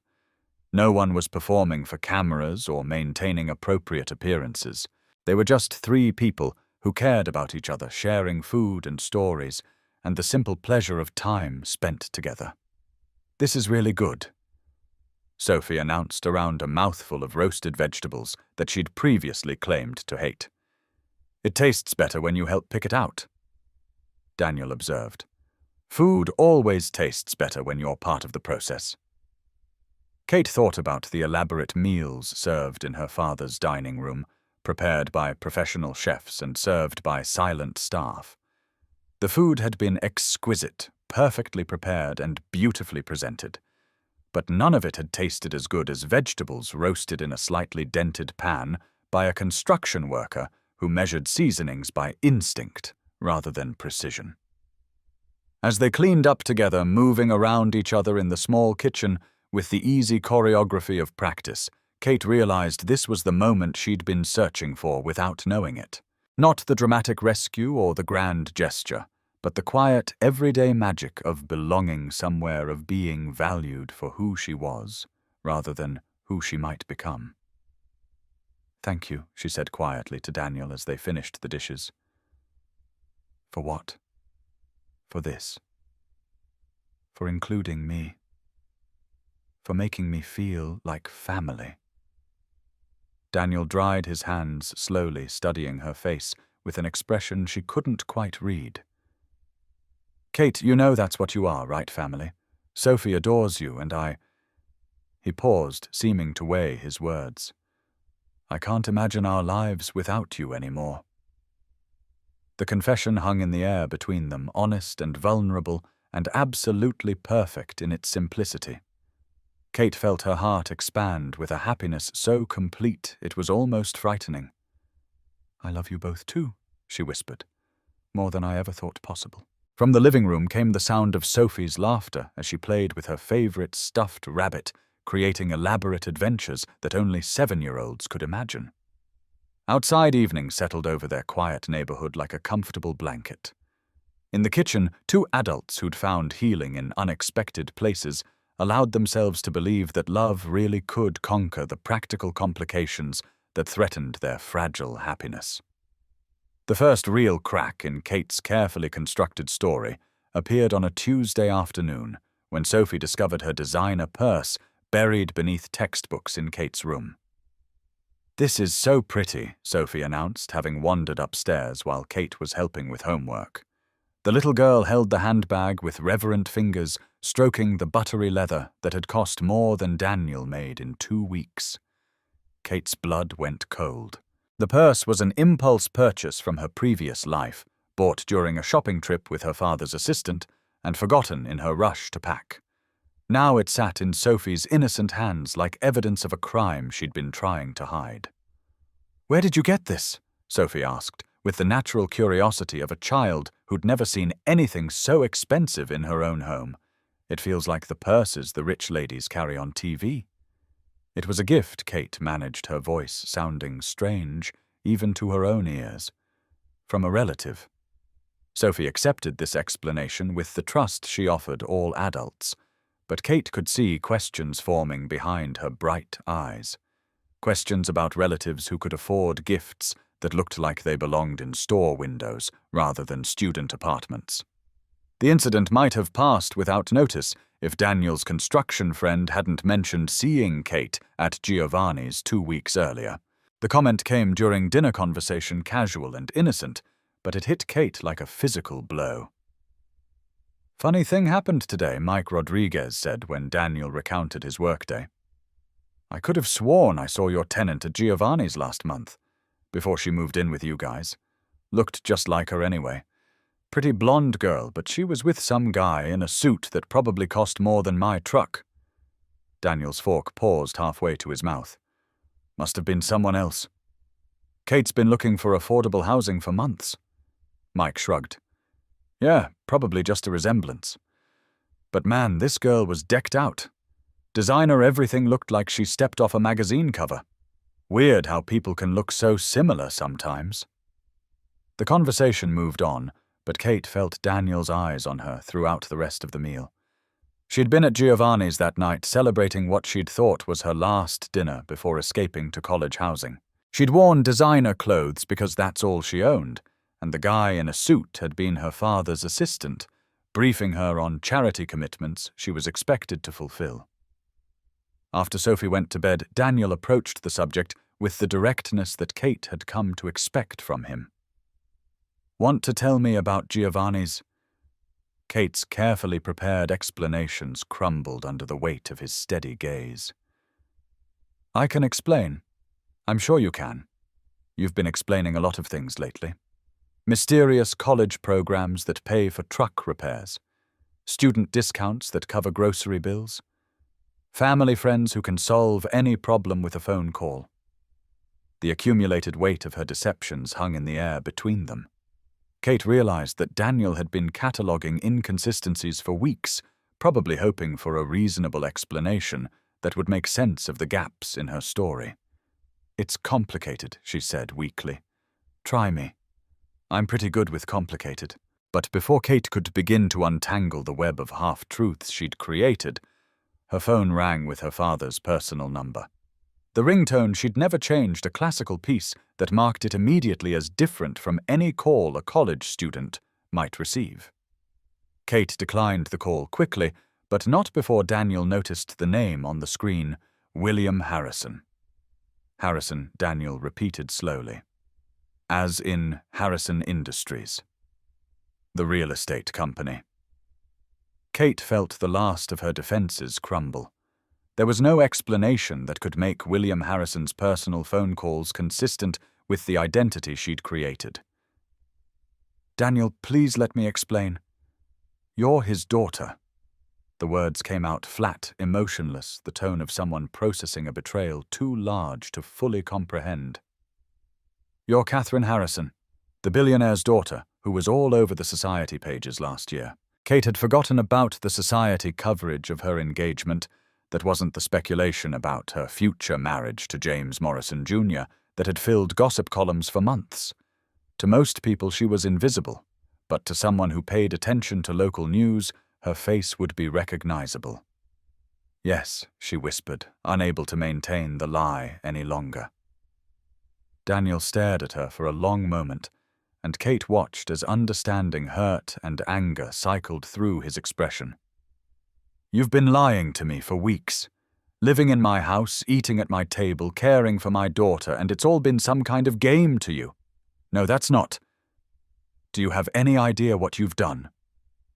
Daniel's voice was quiet, but Kate could hear the fury underneath. "Sophie adores you. She's planning a future that includes you. She calls you her big sister, for God's sake. And this whole time you've been playing house with our real life." The accusation hit harder than a physical blow. Kate felt tears burning her eyes as she tried to find words that could bridge the gap between her deception and the genuine love she felt for his family. "My feelings are real. Everything I feel for Sophie, for you, that's not fake. That's the most real thing in my life. How am I supposed to believe that when everything else has been a lie?" Kate didn't have an answer. Every explanation sounded hollow against the weight of his disappointment, the realization that she'd built their relationship on a foundation of deception. "I need you to leave," Daniel said quietly. "Tonight." Please let me talk to Sophie now." The word came out sharp, final. "You've done enough damage. Sophie doesn't need to hear that the person she's come to love has been lying to her from the beginning." Kate felt her world cracking apart with the efficiency of a controlled demolition. In one conversation, she'd lost everything that mattered: Daniel's trust, Sophie's innocent love, the first real home she'd ever known. As she packed her belongings with shaking hands, Kate could hear Sophie's voice from her bedroom, talking to her stuffed rabbit about the planned weekend activities that would never happen. The little girl had no idea that the woman she'd accepted as family was disappearing from her life as suddenly as she'd appeared. Kate left a letter on Sophie's pillow, trying to explain the unexplainable to a 7-year-old who believed in happy endings and forever families. Then she walked out of the Matthews house carrying everything she'd brought and leaving behind everything that mattered. Daniel watched from the window as she loaded her suitcase into a taxi, his expression unreadable. Kate looked back once, hoping for some sign of forgiveness or understanding, but he was already turning away. As the taxi pulled away from the small house that had become her sanctuary, Kate realized that running from her father's world had led her to the one thing she'd never expected to find: a love so complete that losing it felt like losing herself. Now she was homeless again, but this time the loss felt infinitely more devastating than any mansion could compensate for. Kate spent her first night away from the Matthews house in a hotel room that cost more per night than Daniel made in a week. The irony wasn't lost on her. She could afford luxury that most people could only dream of, but she'd never felt more bereft, more completely alone. Her phone buzzed constantly with calls from her father's staff messages that grew increasingly urgent as her continued absence became impossible to explain to his business associates. But Kate ignored them all, lying on Egyptian cotton sheets that felt cold against her skin, staring at the ceiling and remembering the warmth of Sophie's small hand in hers. By morning, she'd made a decision that probably should have required more thought, but felt as natural as breathing. She was going to fight for the family she'd found, even if it meant sacrificing everything else. Kate returned to the Matthews house at noon, when she knew Daniel would be at work and Sophie would be at school. She wasn't ready to face either of them yet, but there were things she needed to collect, conversations that needed to happen, and apologies that couldn't wait any longer. She let herself in with the key Daniel hadn't thought to ask for back, moving through the small rooms that still smelled like home, despite everything that had changed. In the kitchen, Sophie's latest art project was stuck to the refrigerator with magnets, a drawing of 3 figures holding hands in front of a house with an enormous sun overhead. The drawing was labeled in careful 7-year-old handwriting, "My family." 3 figures: a tall one labeled Daddy, a small one labeled Me, and a medium-sized one with yellow hair labeled Kate Mom. Kate stared at the drawing until her vision blurred with tears. This was what she'd destroyed with her deception. Not just her own happiness, but Sophie's innocent faith in the permanence of love, the little girl's belief that families could be built by choice and sustained by care. She was still standing there when Daniel's truck pulled into the driveway 3 hours early. Kate heard his footsteps on the porch, the familiar sound of his key in the lock, and knew that hiding was no longer an option. Daniel stopped in the doorway when he saw her, his expression cycling through surprise, anger, and something that might have been relief before settling on careful neutrality. "You came back." "I never really left," Kate said quietly. "This is where I belong, Daniel, with you and Sophie. I know I lied about who I was, but I never lied about what I feel. Feelings don't erase deception. Sophie's been crying since yesterday. She doesn't understand why you disappeared without saying goodbye. She thinks she did something wrong." The words hit Kate like physical blows. She'd been so focused on her own pain, her own loss, that she hadn't fully considered the impact on Sophie's tender heart. "Let me talk to her, please. Let me explain." "Explain what?" "That you're the daughter of a billionaire who's been slumming it with the working class, that everything she believed about you was a performance." Kate flinched at the harsh words, but she recognized the hurt underneath Daniel's anger. She'd betrayed his trust in the most fundamental way possible, and no explanation could minimize that damage. "I was never performing," she said steadily. "Every moment I spent with Sophie was real. Every conversation we had, every bedtime story, every homework session. That was me, Daniel. The real me. Not the version my father created, not the society princess everyone expects me to be. Just me." Daniel studied her face clearly, wanting to believe but unable to get past the mountain of deception that stood between them. "Why?" he asked finally. "Why did you come here?" "Why us?" Kate took a shaking breath. This was the moment where honesty mattered more than self-preservation, where the truth had to be complete regardless of the consequences. "Because I was suffocating in my father's world. Because he'd arranged my entire life, including my marriage, without ever asking what I wanted. Because I saw your notice on that bulletin board, and something about the honesty in your handwriting made me believe that somewhere someone was offering shelter without conditions attached." She stepped closer, desperate for him to understand. "I didn't come here to deceive you. I came here to find out who I could be if I wasn't William Harrison's daughter. And what I found was that I could be someone who loves a 7-year-old girl more than her own safety. Someone who falls asleep listening to the sound of a man reading bedtime stories. Someone who would rather wash dishes in a small kitchen than eat gourmet meals in an empty mansion."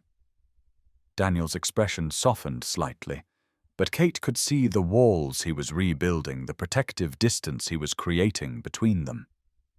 "Kate, even if I could forgive the lying, even if I could trust you again, we live in different worlds.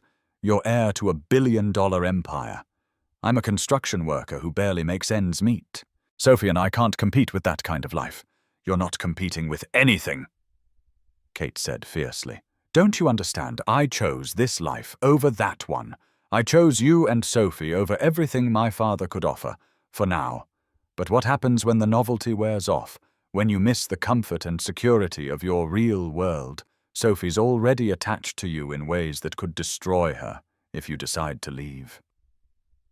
Kate heard the fear underneath his practical concerns, the terror of a man who'd already lost one woman he loved and couldn't bear to watch his daughter experience that kind of abandonment.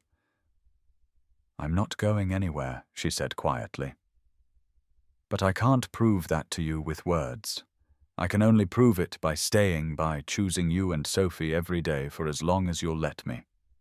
They stood in the small kitchen where they'd shared so many meals, so many conversations, so many ordinary moments that had added up to something extraordinary. Kate could see Daniel wavering his love for her, battling with his need to protect Sophie from future heartbreak. Before either of them could speak again, the front door burst open with the force of Sophie's return from school. The little girl froze in the doorway when she saw Kate, her school backpack sliding off her shoulder to hit the floor with a thud. Sophie's voice was small, uncertain, colored by the confusion and hurt of the past 24 hours. Kate knelt down to Sophie's eye level, her heart breaking at the careful distance in the little girl's posture. "Hi, baby girl. Daddy said you had to go away. He said grown-ups sometimes have to leave even when they don't want to." The careful explanation was clearly Daniel's attempt to protect his daughter from the complexity of adult emotions and betrayals. Kate felt a surge of gratitude for his gentleness, even in the midst of his own pain. "Sophie, I need to tell you something important, and I need you to listen carefully." "Okay?" Sophie nodded solemnly, and Kate took a breath that felt like it contained her entire future. "I haven't been completely honest about who I am. My family has a lot more money than I told you about, but everything else, everything that matters, has been true. I love you. I love your daddy. And I love being part of your family more than anything else in the world." Sophie processed this information with the gravity it deserved. "So you're rich like the people on TV? Something like that.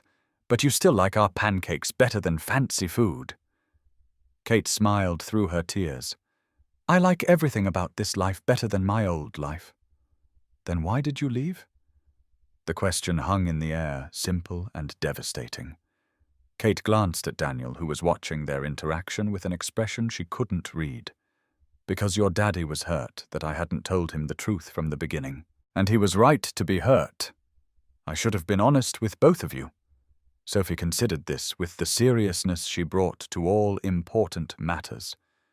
Then she walked over to Kate and climbed into her lap, wrapping her small arms around Kate's neck with the fierce affection that had become as necessary as breathing. "I missed you," Sophie whispered against Kate's hair. "I missed you too, sweetheart. So much."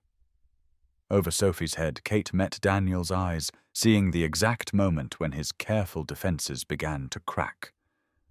Whatever anger he felt toward Kate, whatever questions remained about their future, he couldn't deny the genuine love between his daughter and this woman who'd walked into their lives and changed everything. The sound of Sophie's contented sigh as she settled more firmly in Kate's arms filled the small kitchen with possibility. Sometimes Kate realized the most powerful arguments were the ones that didn't need words at all. The conversation that would determine their future began that evening after Sophie had gone to bed, her innocent joy at Kate's return, providing a temporary buffer against the complicated reality they still needed to navigate.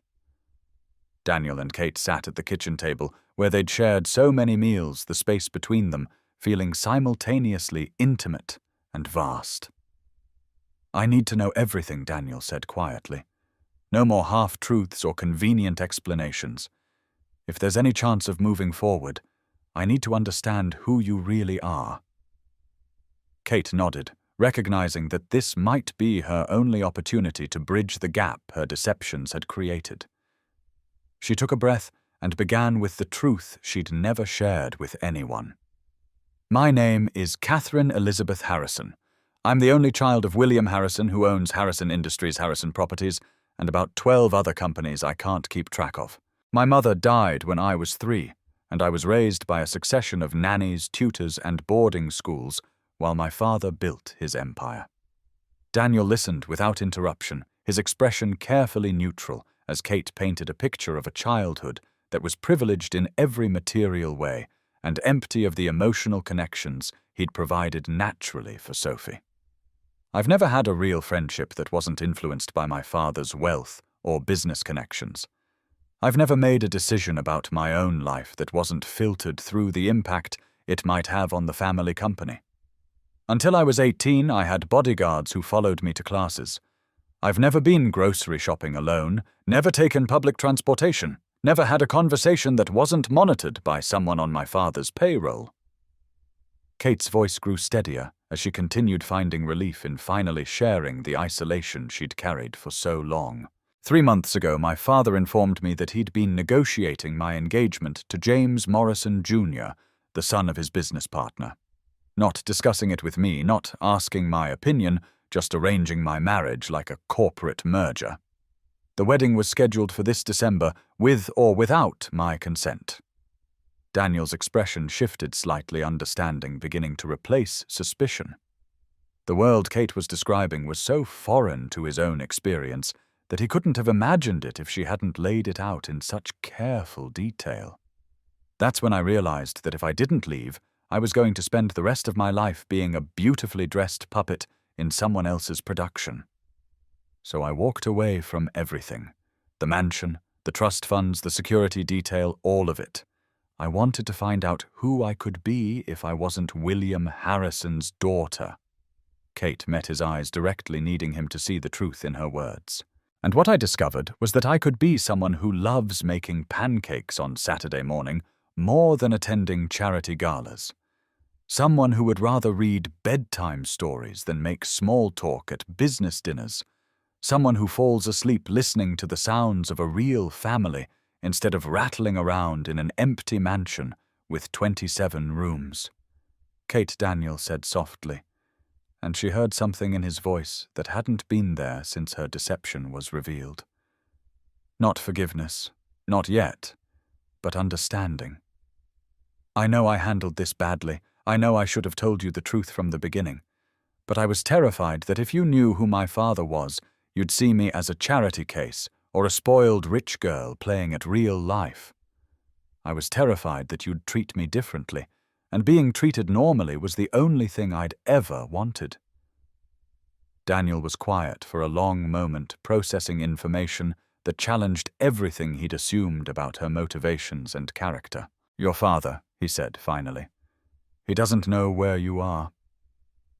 Kate's phone buzzed on the table between them, as if summoned by Daniel's question. William Harrison's name appeared on the screen, along with a text message that made Kate's blood run cold. "Catherine, you have until midnight to return home voluntarily. After that, I'll take steps to collect you myself." Daniel read the message over her shoulder, his expression darkening. "Collect you, like your property. To him, I am property, a very expensive investment that he expects to yield returns in the form of business connections, strategic marriages, and enhanced social standing." The reality of Kate's situation settled over them both, like a weight neither had fully anticipated. This wasn't just about two people working through trust issues in their relationship. This was about a young woman who'd risked everything to claim her own life, and a father who saw her autonomy as theft of his assets. "He'll find me," Kate said quietly. "He has the resources to track down anyone, anywhere. Private investigators, security firms, contacts in every industry. It's not a matter of if, it's when." Daniel studied her face, seeing fear there, but also determination. "What happens when he does? He'll try to force me to return. He'll probably threaten to ruin anyone who's helped me use his influence to make life difficult for people who've shown me kindness." The implication hung heavy in the air between them. By staying here, by fighting for the life she'd built with Daniel and Sophie, Kate was potentially bringing her father's wrath down on the family she was trying to protect. "Maybe you should go back," Daniel said, though the words seemed to pain him. "Maybe fighting him isn't worth the risk to Sophie." Kate reached across the table and took his hands, noting the calluses earned through years of honest work, the strength that came from building things rather than tearing them down. "Daniel, in 20 years of life, I've never fought for anything that mattered. I've accepted every decision made for me, every plan arranged without my input, every future designed around other people's priorities. But I'm not accepting this." Her voice grew stronger, more certain. "I'm fighting for Sophie's bedtime stories and your terrible singing while you cook. I'm fighting for Saturday morning pancakes and homework help and the right to be part of a family that sees me as Kate instead of Catherine Harrison. I'm fighting for the first love I've ever felt with a man who judges me by my character rather than my bank account." Daniel's grip on her hands tightened. "Kate, I don't know if I can protect you from that kind of power, that kind of wealth. I'm not asking you to protect me from my father. I'm asking you to let me protect what we've built together."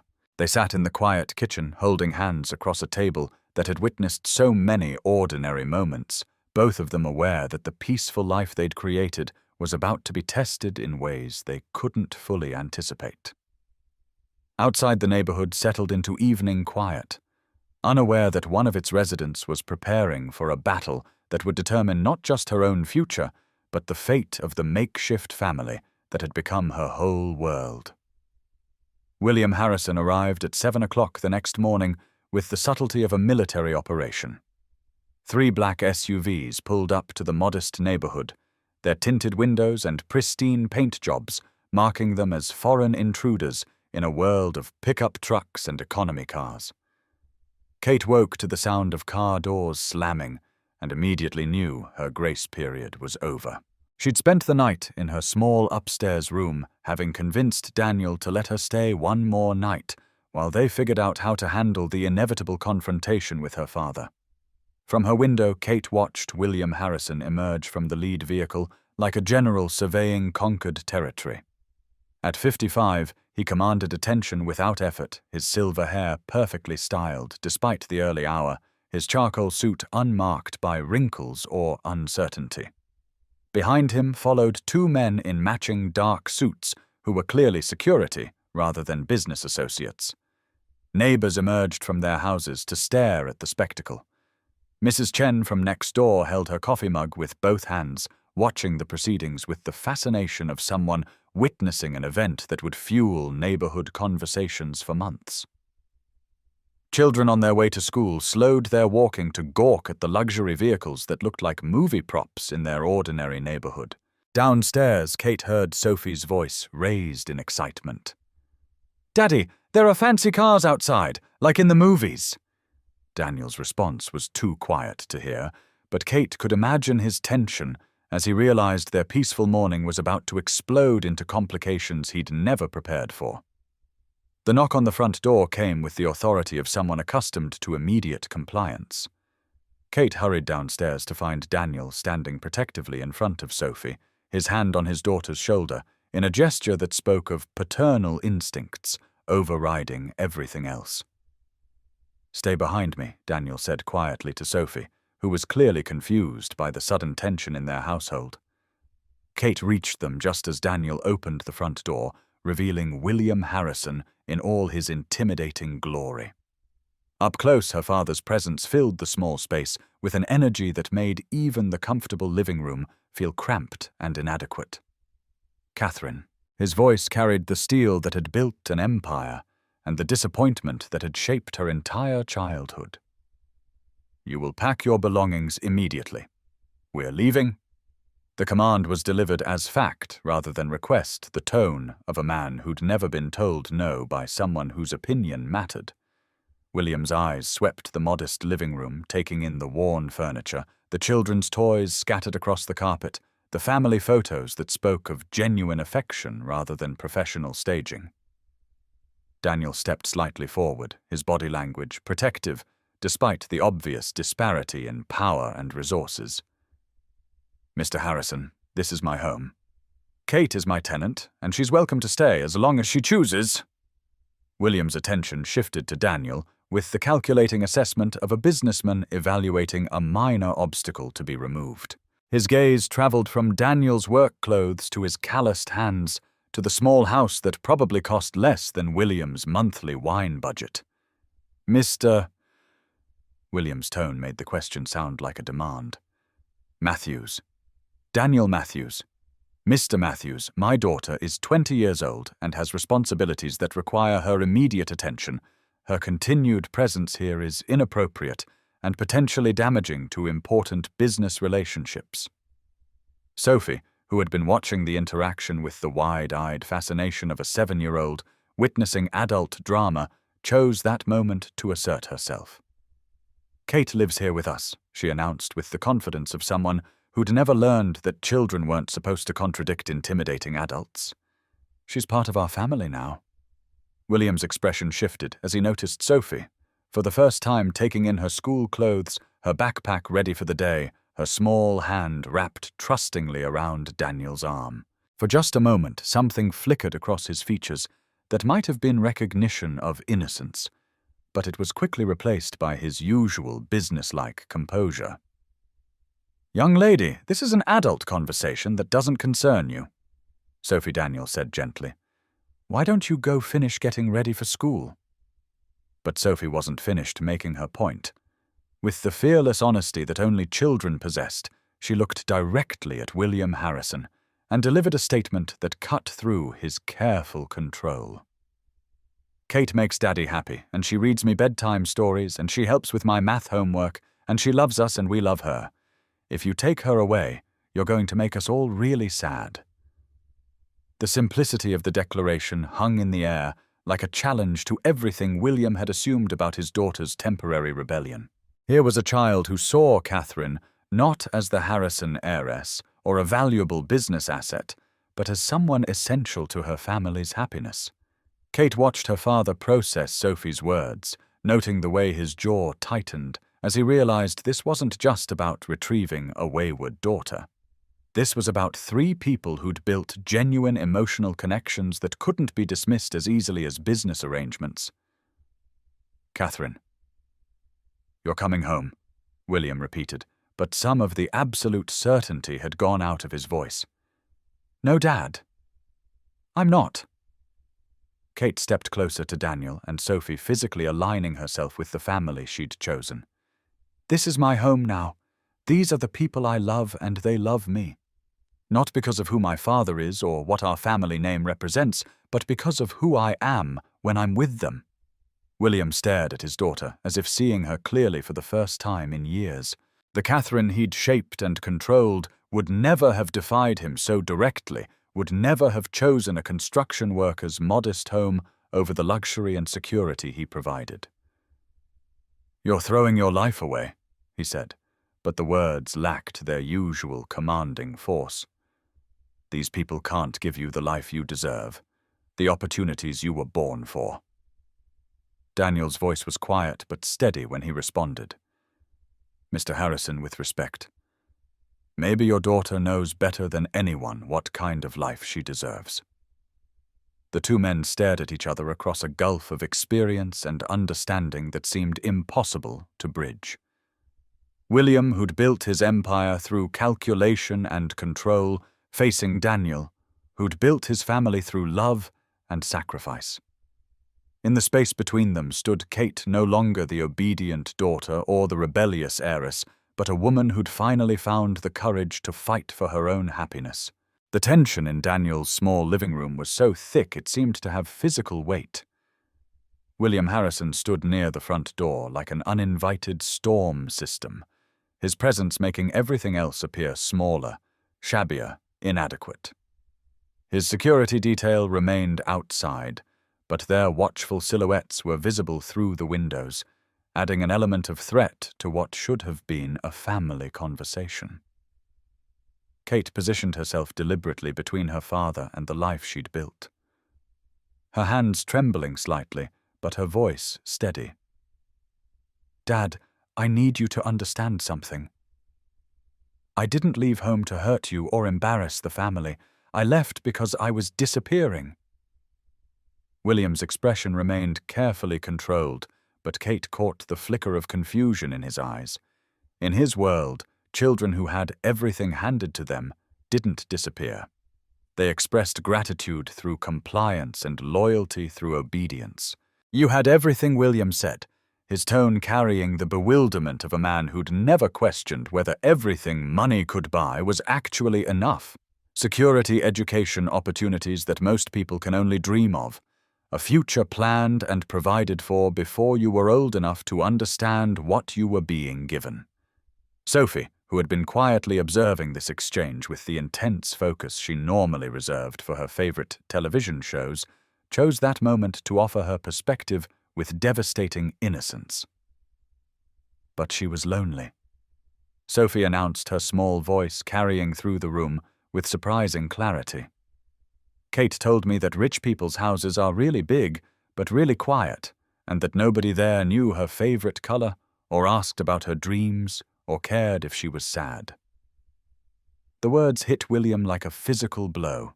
Kate watched her father's composed mask slip for just a moment, revealing something that looked almost like pain before his business demeanor reasserted itself. Sophie, Daniel said, gently recognizing that his daughter was innocently walking into emotional territory that adults were struggling to navigate. "It's okay, Daddy," Sophie said with 7-year-old wisdom. "I think Kate's dad just forgot that love is more important than fancy things. Sometimes grown-ups forget really important stuff." Kate felt tears burning her eyes at Sophie's simple summary of the complex dynamics that had shaped her entire life. This little girl who'd never known material wealth, but had been rich in affection from birth, understood something that had taken Kate 20 years to recognize.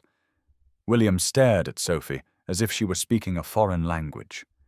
In his experience, children were seen and not heard, educated by professionals, and raised by staff members who understood their place in the hierarchy. The idea of a 7-year-old offering philosophical insights about love and family was completely outside his frame of reference. Young Lady William began his tone, carrying the authority he used with business subordinates. "You don't understand the complexities of adult responsibilities. I understand that Kate cries sometimes when she thinks nobody's watching. Sophie replied with the devastating honesty that only children possessed. And I understand that she's not crying because she misses fancy things. She cries because she's scared you're going to make her leave us. The silence that followed Sophie's words was complete. Kate saw her father processing this information, recognizing perhaps for the first time that his daughter's departure hadn't been a childish tantrum, but a desperate escape from emotional suffocation. Daniel stepped slightly closer to Kate, his presence supportive without being possessive. "Mr. Harrison, your daughter has been part of our family for 2 months. I've watched her help Sophie with homework, cook dinner after spending all day at classes, worry about our grocery budget because she wanted to contribute rather than take advantage. She's not playing at being normal. This is who she really is when she's free to choose." William's attention shifted to Daniel with the sharp focus he normally reserved for business negotiations.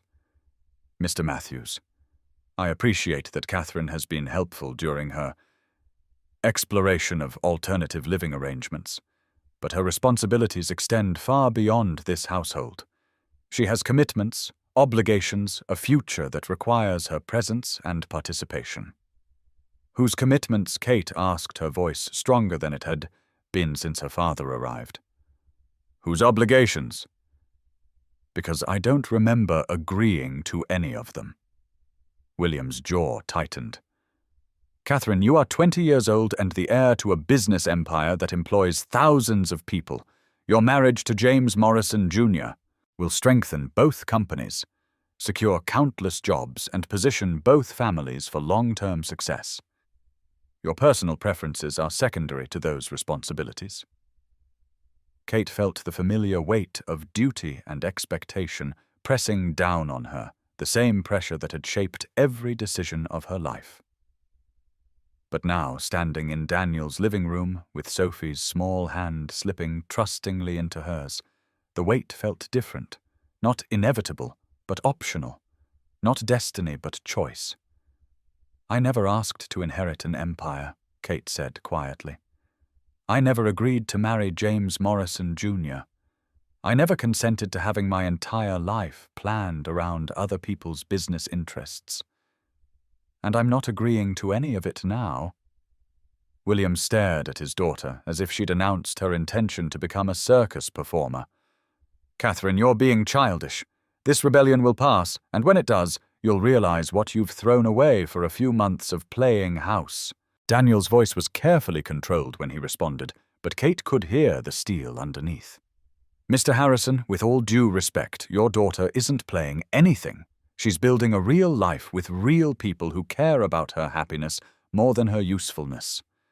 The two men faced each other across a gap that represented more than just different economic circumstances. William saw Daniel as an obstacle to be removed, a temporary distraction from his daughter's proper destiny. Daniel saw William as a man who'd never learned to value the things that actually mattered. "Mr. Matthews." William said, his tone shifting to the calculated politeness he used when closing difficult deals. "I think you and I should discuss this situation privately. Perhaps you'd be willing to consider compensation for the inconvenience my daughter has caused, along with assurances that your family's future needs will be adequately provided for." The offer hung in the air like a landmine. Kate felt her breath catch, suddenly terrified that her father's money might accomplish what his authority couldn't. Daniel had been struggling financially for months, working double shifts to keep his family afloat, making sacrifices that love couldn't quite cover. But Daniel's response came without hesitation, his voice carrying a dignity that no amount of money could buy or sell. "Mr. Harrison, your daughter isn't an inconvenience. She's family, and families aren't for sale." Kate's vision blurred with tears at the simple declaration. In her father's world, everything was for sale if you offered enough money. Loyalty, influence, even love could be purchased if you understood the right price point. But here in this small house where every dollar was carefully budgeted and every decision weighed against practical necessity, Daniel had just declared that some things were simply not available at any price. William stared at Daniel with the bewilderment of a man whose primary tool for solving problems had just been declared useless. For perhaps the first time in his adult life, money wasn't the answer to a challenge he faced. Catherine Williams said, finally turning back to his daughter with something that might have been desperation creeping into his controlled expression. These people can't protect you. They can't provide for you. They can't give you the life you were born to live. Kate looked around the small living room, where she'd found more happiness in 2 months than she'd experienced in 20 years of luxury and privilege. Sophie's art projects covered the refrigerator. Daniel's work boots sat by the front door, and family photos told the story of love that had survived loss and hardship, and grown stronger for the testing. "Dad," she said softly, "this is the life I was born to live. It just took me 20 years to find it." The words settled over the room like a benediction, marking the end of one chapter and the beginning of another that none of them could have anticipated when William Harrison's convoy first appeared in their quiet neighborhood. For 3 days after William Harrison's departure, the Matthews house felt like it was holding its breath. Kate had taken a room at a nearby hotel, giving Daniel space to process everything that had been revealed while maintaining enough distance to avoid forcing any decisions before they were ready to be made. The separation was agony for everyone involved. Sophie asked about Kate constantly, her questions growing more confused and heartbroken each time Daniel had to explain that sometimes grown-ups needed time to figure things out. Daniel threw himself into overtime work, but Kate could see the exhaustion in his eyes when they passed each other in the neighborhood grocery store, their brief encounters polite and careful and utterly devastating. Kate spent her days walking around the college campus where this entire journey had begun, trying to reconcile the young woman who'd been desperate enough to answer a stranger's room rental notice with the person she'd become in Daniel's small house.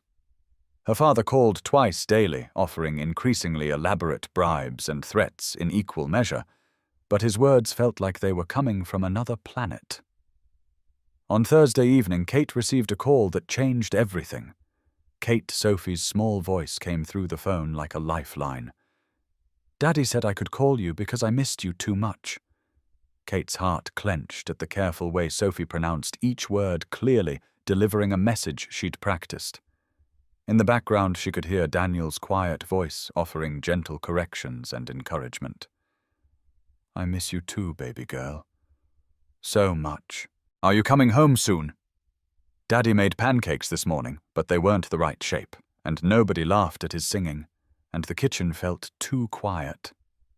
Kate closed her eyes, picturing the small kitchen that had become the center of her world, imagining Daniel trying to maintain their family routines while dealing with his own confusion and hurt.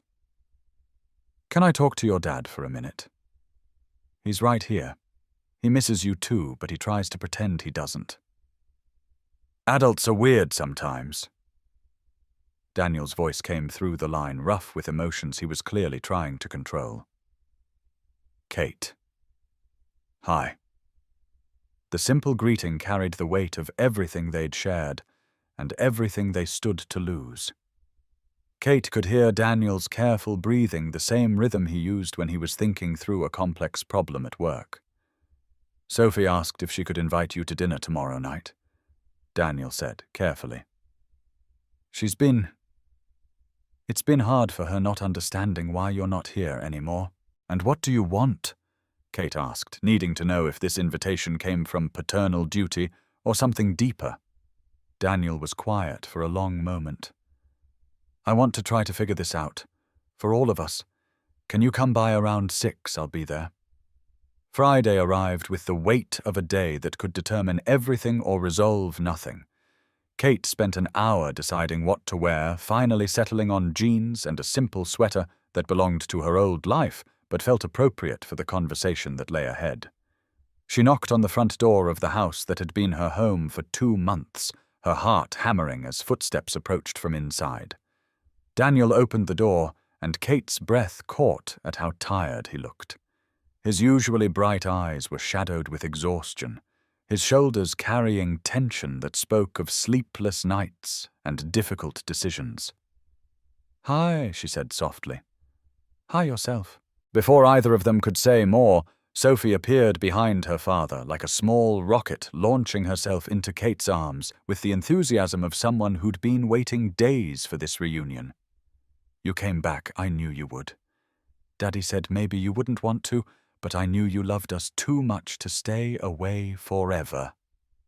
Kate held Sophie tightly, breathing in the scent of her strawberry shampoo and the innocence that made everything else seem solvable. Over Sophie's head, her eyes met Daniel's, and she saw something there that looked like hope struggling against caution. Dinner was a careful dance around the topics that mattered most. Sophie chatted about school, her friends, a book she'd been reading about a girl who talked to horses. Daniel asked polite questions about Kate's week, her classes, the hotel where she'd been staying. But underneath the surface conversation, Kate could feel the real discussion waiting to happen. After Sophie went to bed, having extracted promises that Kate would still be there in the morning, Daniel and Kate found themselves back at the kitchen table, where so many important conversations had taken place. "I've been thinking," Daniel began, his hands wrapped around a coffee mug for warmth and comfort, "about what you said about fighting for this family, about choosing us over everything else your father could offer." Kate waited, afraid that interrupting might break whatever fragile thread was connecting them in this moment. "I was angry," Daniel continued, "not just about the lying, but about feeling like a fool, like I'd been naive to think that someone like you could really want someone like me." "Daniel, let me finish," he said gently. "I was scared, too. Scared that when the novelty wore off, when real life got hard or boring or frustrating, you'd remember what you could have instead and decide we weren't worth the sacrifice." Kate felt tears burning her eyes at the honesty in his words, the vulnerability he was offering despite everything that had gone wrong between them. "But Sophie helped me understand something," Daniel said, his voice growing stronger. "She asked me why I was mad at you for having rich parents when I wasn't mad at her for having a mum who died. She said that people can't help what families they're born into, but they can help what families they choose." The wisdom of a 7-year-old, delivered through her father's careful words, hit Kate with overwhelming force. Sophie had seen past the complexity of adult emotions to the simple truth underneath family was about choice, not circumstances. "I made mistakes," Kate said, her voice thick with emotion. "I should have told you the truth from the beginning. I should have trusted you to see past my father's money to who I really am, and I should have trusted what I saw in your actions instead of doubting your motives when I learned about your background," Daniel replied. "Kate, in the 2 months you lived here, you showed me and Sophie more genuine care than most people experience in a lifetime. That doesn't become fake just because your last name is Harrison." They reached for each other across the table simultaneously, their hands meeting in the middle, with the relief of people who'd been underwater too long finally breaking the surface. "I love you, Kate," said the words, tumbling out with all the honesty she'd been holding back. "I love Sophie, like she was my own daughter. I love the man you are when you read bedtime stories in funny voices. I love the way you make pancakes that are never quite round and sing songs that are never quite on key. I love this life we built together, and I'm willing to fight anyone, including my father, to keep it." Daniel's grip on her hands tightened. "I love you too. I love the way you help Sophie with math homework without making her feel stupid. I love the way you sneak vegetables into her favorite foods so she eats properly. I love that you chose us when you could have chosen anything." They leaned across the small table and kissed, tentative at first, and then with the desperate relief of people who'd thought they'd lost everything and discovered they still had what mattered most. When they broke apart, both were crying and laughing simultaneously, overwhelmed by the possibility that love really could be stronger than the obstacles arrayed against it. "So what happens now?" Daniel asked. "Your father isn't going to give up." Kate thought about the constant phone calls, the threats and bribes, the pressure that would continue until she either returned home or found a way to permanently establish her independence. "Now I fight for us properly," she said. No more hiding, no more half-truths. I'm going to tell my father that I'm choosing this life permanently, and I'm going to make sure he understands that no amount of money or influence is going to change that decision. Daniel studied her face, seeing determination there, alongside the love that had never wavered despite everything they'd been through. Are you sure? Once you do that, there's probably no going back. Kate smiled, thinking of Sophie asleep upstairs, trusting that the adults in her life would figure out how to keep their family together. Daniel. I've never been more sure of anything in my life. 6 weeks later, Kate Harrison legally became Kate Matthews in a ceremony that her father attended with the resigned acceptance of a man who'd finally recognized defeat. The wedding took place in Daniel and Kate's backyard, decorated with flowers from Mrs. Chen's garden, and filled with neighbors who'd watched their love story unfold with the invested interest of people who'd chosen to become family. Sophie served as maid of honor, wearing a lavender dress she'd picked out herself and carrying a bouquet of wildflowers that she'd insisted looked more magical than the expensive arrangements Kate's former life would have required. During the ceremony, Sophie stood between Kate and Daniel, her small hands holding theirs as if physically binding them together into the family unit she'd believed in from the beginning. William Harrison sat in the front row beside Mike Rodriguez and other construction workers who'd become Daniel's chosen family over the years. The billionaire real estate developer looked slightly stunned to find himself at a backyard wedding where the decorations cost less than his typical lunch, but Kate caught him wiping away tears when Sophie declared that this was the best family day ever. The transformation in their relationship hadn't happened overnight. After Kate's firm refusal to return to her former life, William had tried several more approaches ranging from legal threats to financial incentives to elaborate guilt trips about her abandoned responsibilities. But Sophie's innocent questions about why grandparents couldn't just be happy that their children were happy had eventually worn down his resistance. Dad, Kate had said during one of their increasingly civil phone conversations, "You spent 20 years trying to build a life you thought I should want. What if instead you tried to understand the life I actually do want?" The process of understanding had been slow and sometimes painful, but William had gradually recognized that his daughter's rebellion wasn't temporary or superficial. She'd found something in Daniel's modest house that all his wealth couldn't replicate: genuine happiness based on mutual love rather than mutual benefit. Kate's new life bore little resemblance to her old one, and she treasured every difference.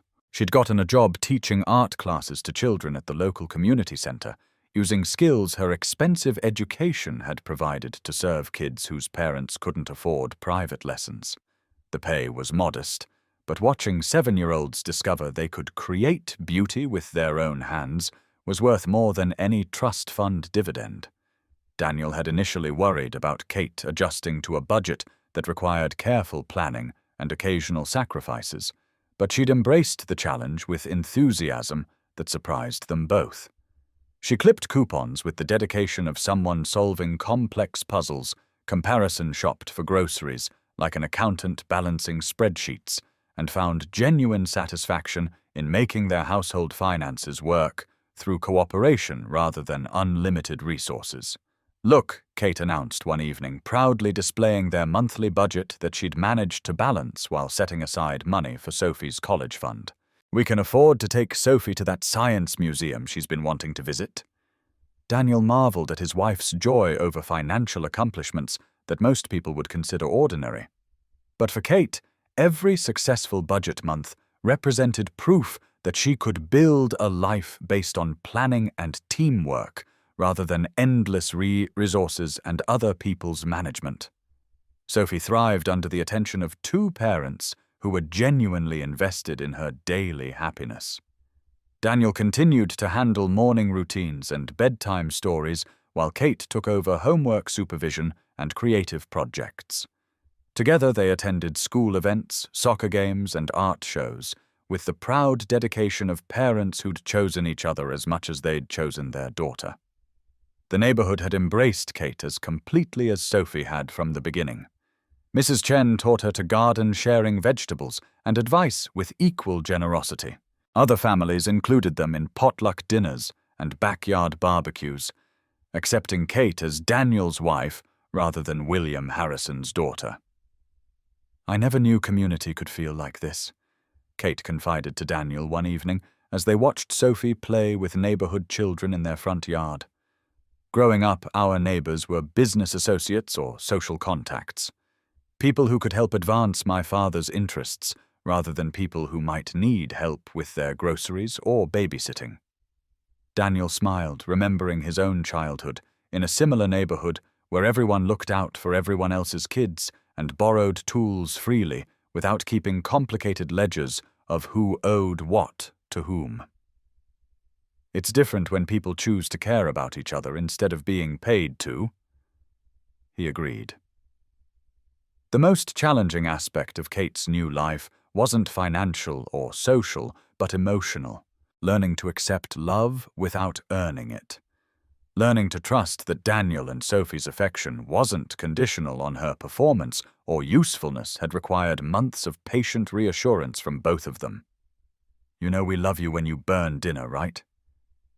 Sophie had asked one evening after Kate's attempt at a new recipe had resulted in a smoke detector symphony and takeout pizza. "You don't have to be perfect for us to want you here." Daniel had watched his wife's face during that conversation, seeing the exact moment when Sophie's innocent acceptance helped Kate understand that their family operated on principles of grace rather than merit. 3 months into their marriage, Kate discovered she was pregnant. The announcement came during their Saturday morning pancake ritual, with Sophie cheering so loudly that neighbors probably heard her 3 houses away. A baby, Sophie declared, already planning elaborate big sister activities. "I can teach it about books and dinosaurs and how to tell when Daddy's pancakes are actually round." Daniel's joy was quieter, but no less profound. Watching Kate place her hands over her still, flat stomach, with wonder and gratitude, he recognized the completion of their family circle in ways that went beyond biology or legal documents. "Are you happy?" Kate asked that evening as they lay in bed, her head on Daniel's chest, listening to the steady heartbeat that had become her favorite sound. "I'm more than happy." Daniel set his hand gentle on her hair. "I'm home. We all are." Through the walls they could hear Sophie talking to her stuffed rabbit about all the things she planned to teach her new brother or sister, her excitement carrying clearly through the small house that had become the center of their universe. Outside, autumn was settling over their quiet neighborhood, promising the kind of winter that families spend together, creating memories that would last long after the snow melted. Inside, 3 people who'd chosen each other despite every practical reason not to, prepared for the expansion of a love that had already proven strong enough to survive anything the world could throw at them. Kate fell asleep listening to Sophie's planning session and Daniel's gentle breathing, surrounded by the sounds of real life, real family, and real happiness that no amount of money could have purchased, but that love had provided freely. 2 years after Kate first answered Daniel's simple room rental notice, their family had settled into rhythms that felt as natural as breathing. The small house had been expanded slightly. William Harrison's wedding gift had been a contractor who'd added a nursery and updated the kitchen without changing the essential character that had drawn Kate home in the first place. Baby Emma Matthews was 6 months old, a cheerful infant with Daniel's dark eyes and Kate's determined chin, who seemed to find everything in her world endlessly fascinating. Sophie had embraced big sister duties with the enthusiasm she brought to every important project, appointing herself head of baby entertainment and protector of nap schedules. "Emma likes it when I read to her," Sophie announced during their Sunday morning family breakfast, bouncing the baby gently on her lap, while Kate finished preparing pancakes that had finally, after 2 years of practice, achieved something approaching circular.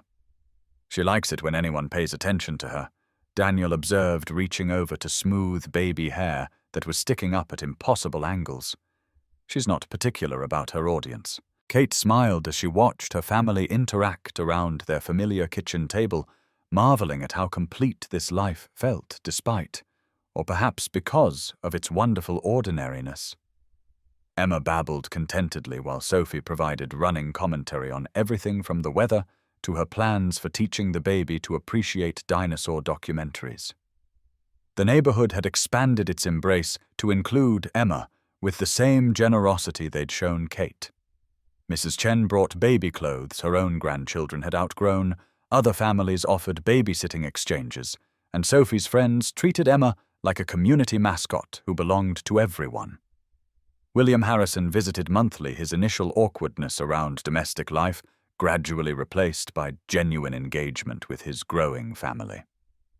He'd learned to hold Emma properly, to listen to Sophie's elaborate storytelling with appropriate attention, and to appreciate Kate's happiness even when he couldn't entirely understand her choices. "She's getting big," William observed during his latest visit, watching Emma attempt to grab everything within reach with the determined focus of someone convinced the world was designed for her entertainment. "She's perfect," Sophie declared, with the absolute certainty that had characterized all her pronouncements about family members. "And when she's older, I'm going to teach her about books and art and how to make Daddy laugh when he's tired from work." Kate exchanged glances with Daniel over Sophie's head, both of them recognizing their daughter's generous spirit in her plans for her baby sister's education. Sophie had never shown an ounce of jealousy about sharing attention with Emma approaching big sister responsibilities with the same loving dedication she'd brought to accepting Kate into their family. "What about you, Dad?" Kate asked William, genuinely curious about his perspective on their expanding household. "Any thoughts on grandparent duties?" William considered the question seriously, watching Emma wave her small fists with the focused intensity she brought to all activities. "I was thinking about teaching her about business when she's older. Leadership principles, financial literacy, strategic thinking." Or, Sophie interjected helpfully, "You could teach her about hugs and bedtime stories and how to make people feel better when they're sad. That's more important than business stuff." William's expression softened as he looked at his older granddaughter, recognizing wisdom that his own business education had never provided. "You're absolutely right, Sophie. Those things are much more important." The transformation in William's priorities had been gradual but profound. Watching Kate's genuine happiness in her modest life had forced him to question assumptions he'd never examined. Sophie's innocent observations about love being more valuable than money had challenged worldviews he'd spent decades building. "I never thanked you properly," William said to Daniel that afternoon as they worked together in the backyard garden that Kate had started the previous spring. "For seeing what I missed in my daughter, for giving her the family she needed." Daniel paused in his weeding, studying his father-in-law with the careful attention he gave all important conversations. "She gave us just as much as we gave her. More probably. Sophie and I were barely surviving when Kate showed up. She didn't just join our family, she completed it." William nodded slowly, understanding finally that his daughter's choice hadn't been about rejecting her upbringing, but about finding the missing pieces of herself that wealth couldn't provide. That evening, as the extended family gathered for dinner around the table that had witnessed so many important conversations, Kate felt overwhelmed by gratitude for the journey that had brought them all together. Sophie chatted about her upcoming school science fair, while Emma contributed baby babbles from her high chair.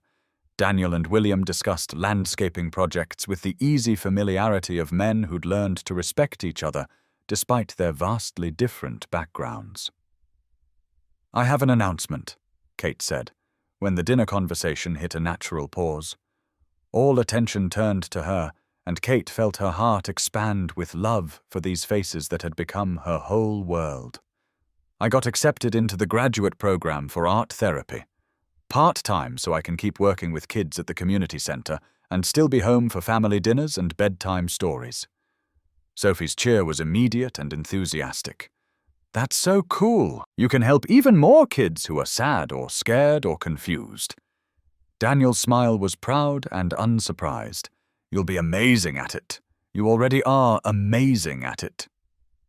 William's expression held admiration, mixed with something that might have been regret for all the years he'd discouraged his daughter's artistic interests in favor of more practical pursuits. Congratulations, Catherine. Your mother would be very proud. It was the first time in years that William had mentioned Kate's mother without it being tied to family obligations or disappointed expectations. Kate felt tears threaten at the simple acknowledgement that her choices might honor her mother's memory rather than dishonor her father's plans. After dinner, as they cleaned up together with the easy efficiency of long practice, Kate found herself reflecting on the path that had led from a desperate room rental notice to this kitchen filled with love and laughter and the promise of continuing growth. Any regrets? Daniel asked quietly, noting her contemplative mood as they finished the dishes.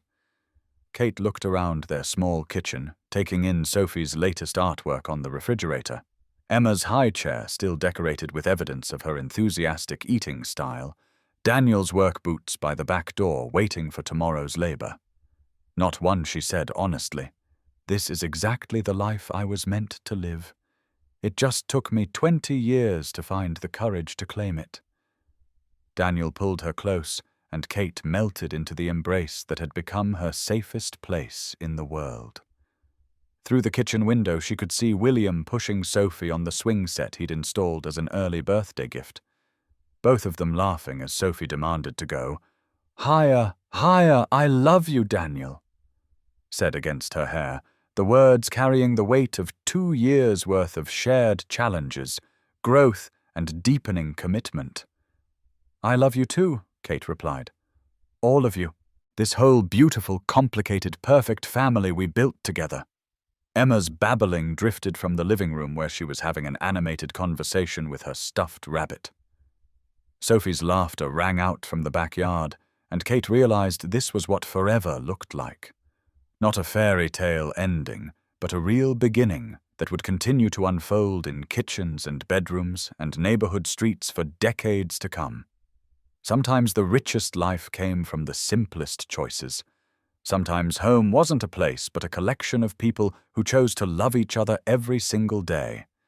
And sometimes, if you were very lucky, you found both in a small house, where love mattered more than money and family was built by heart rather than blood.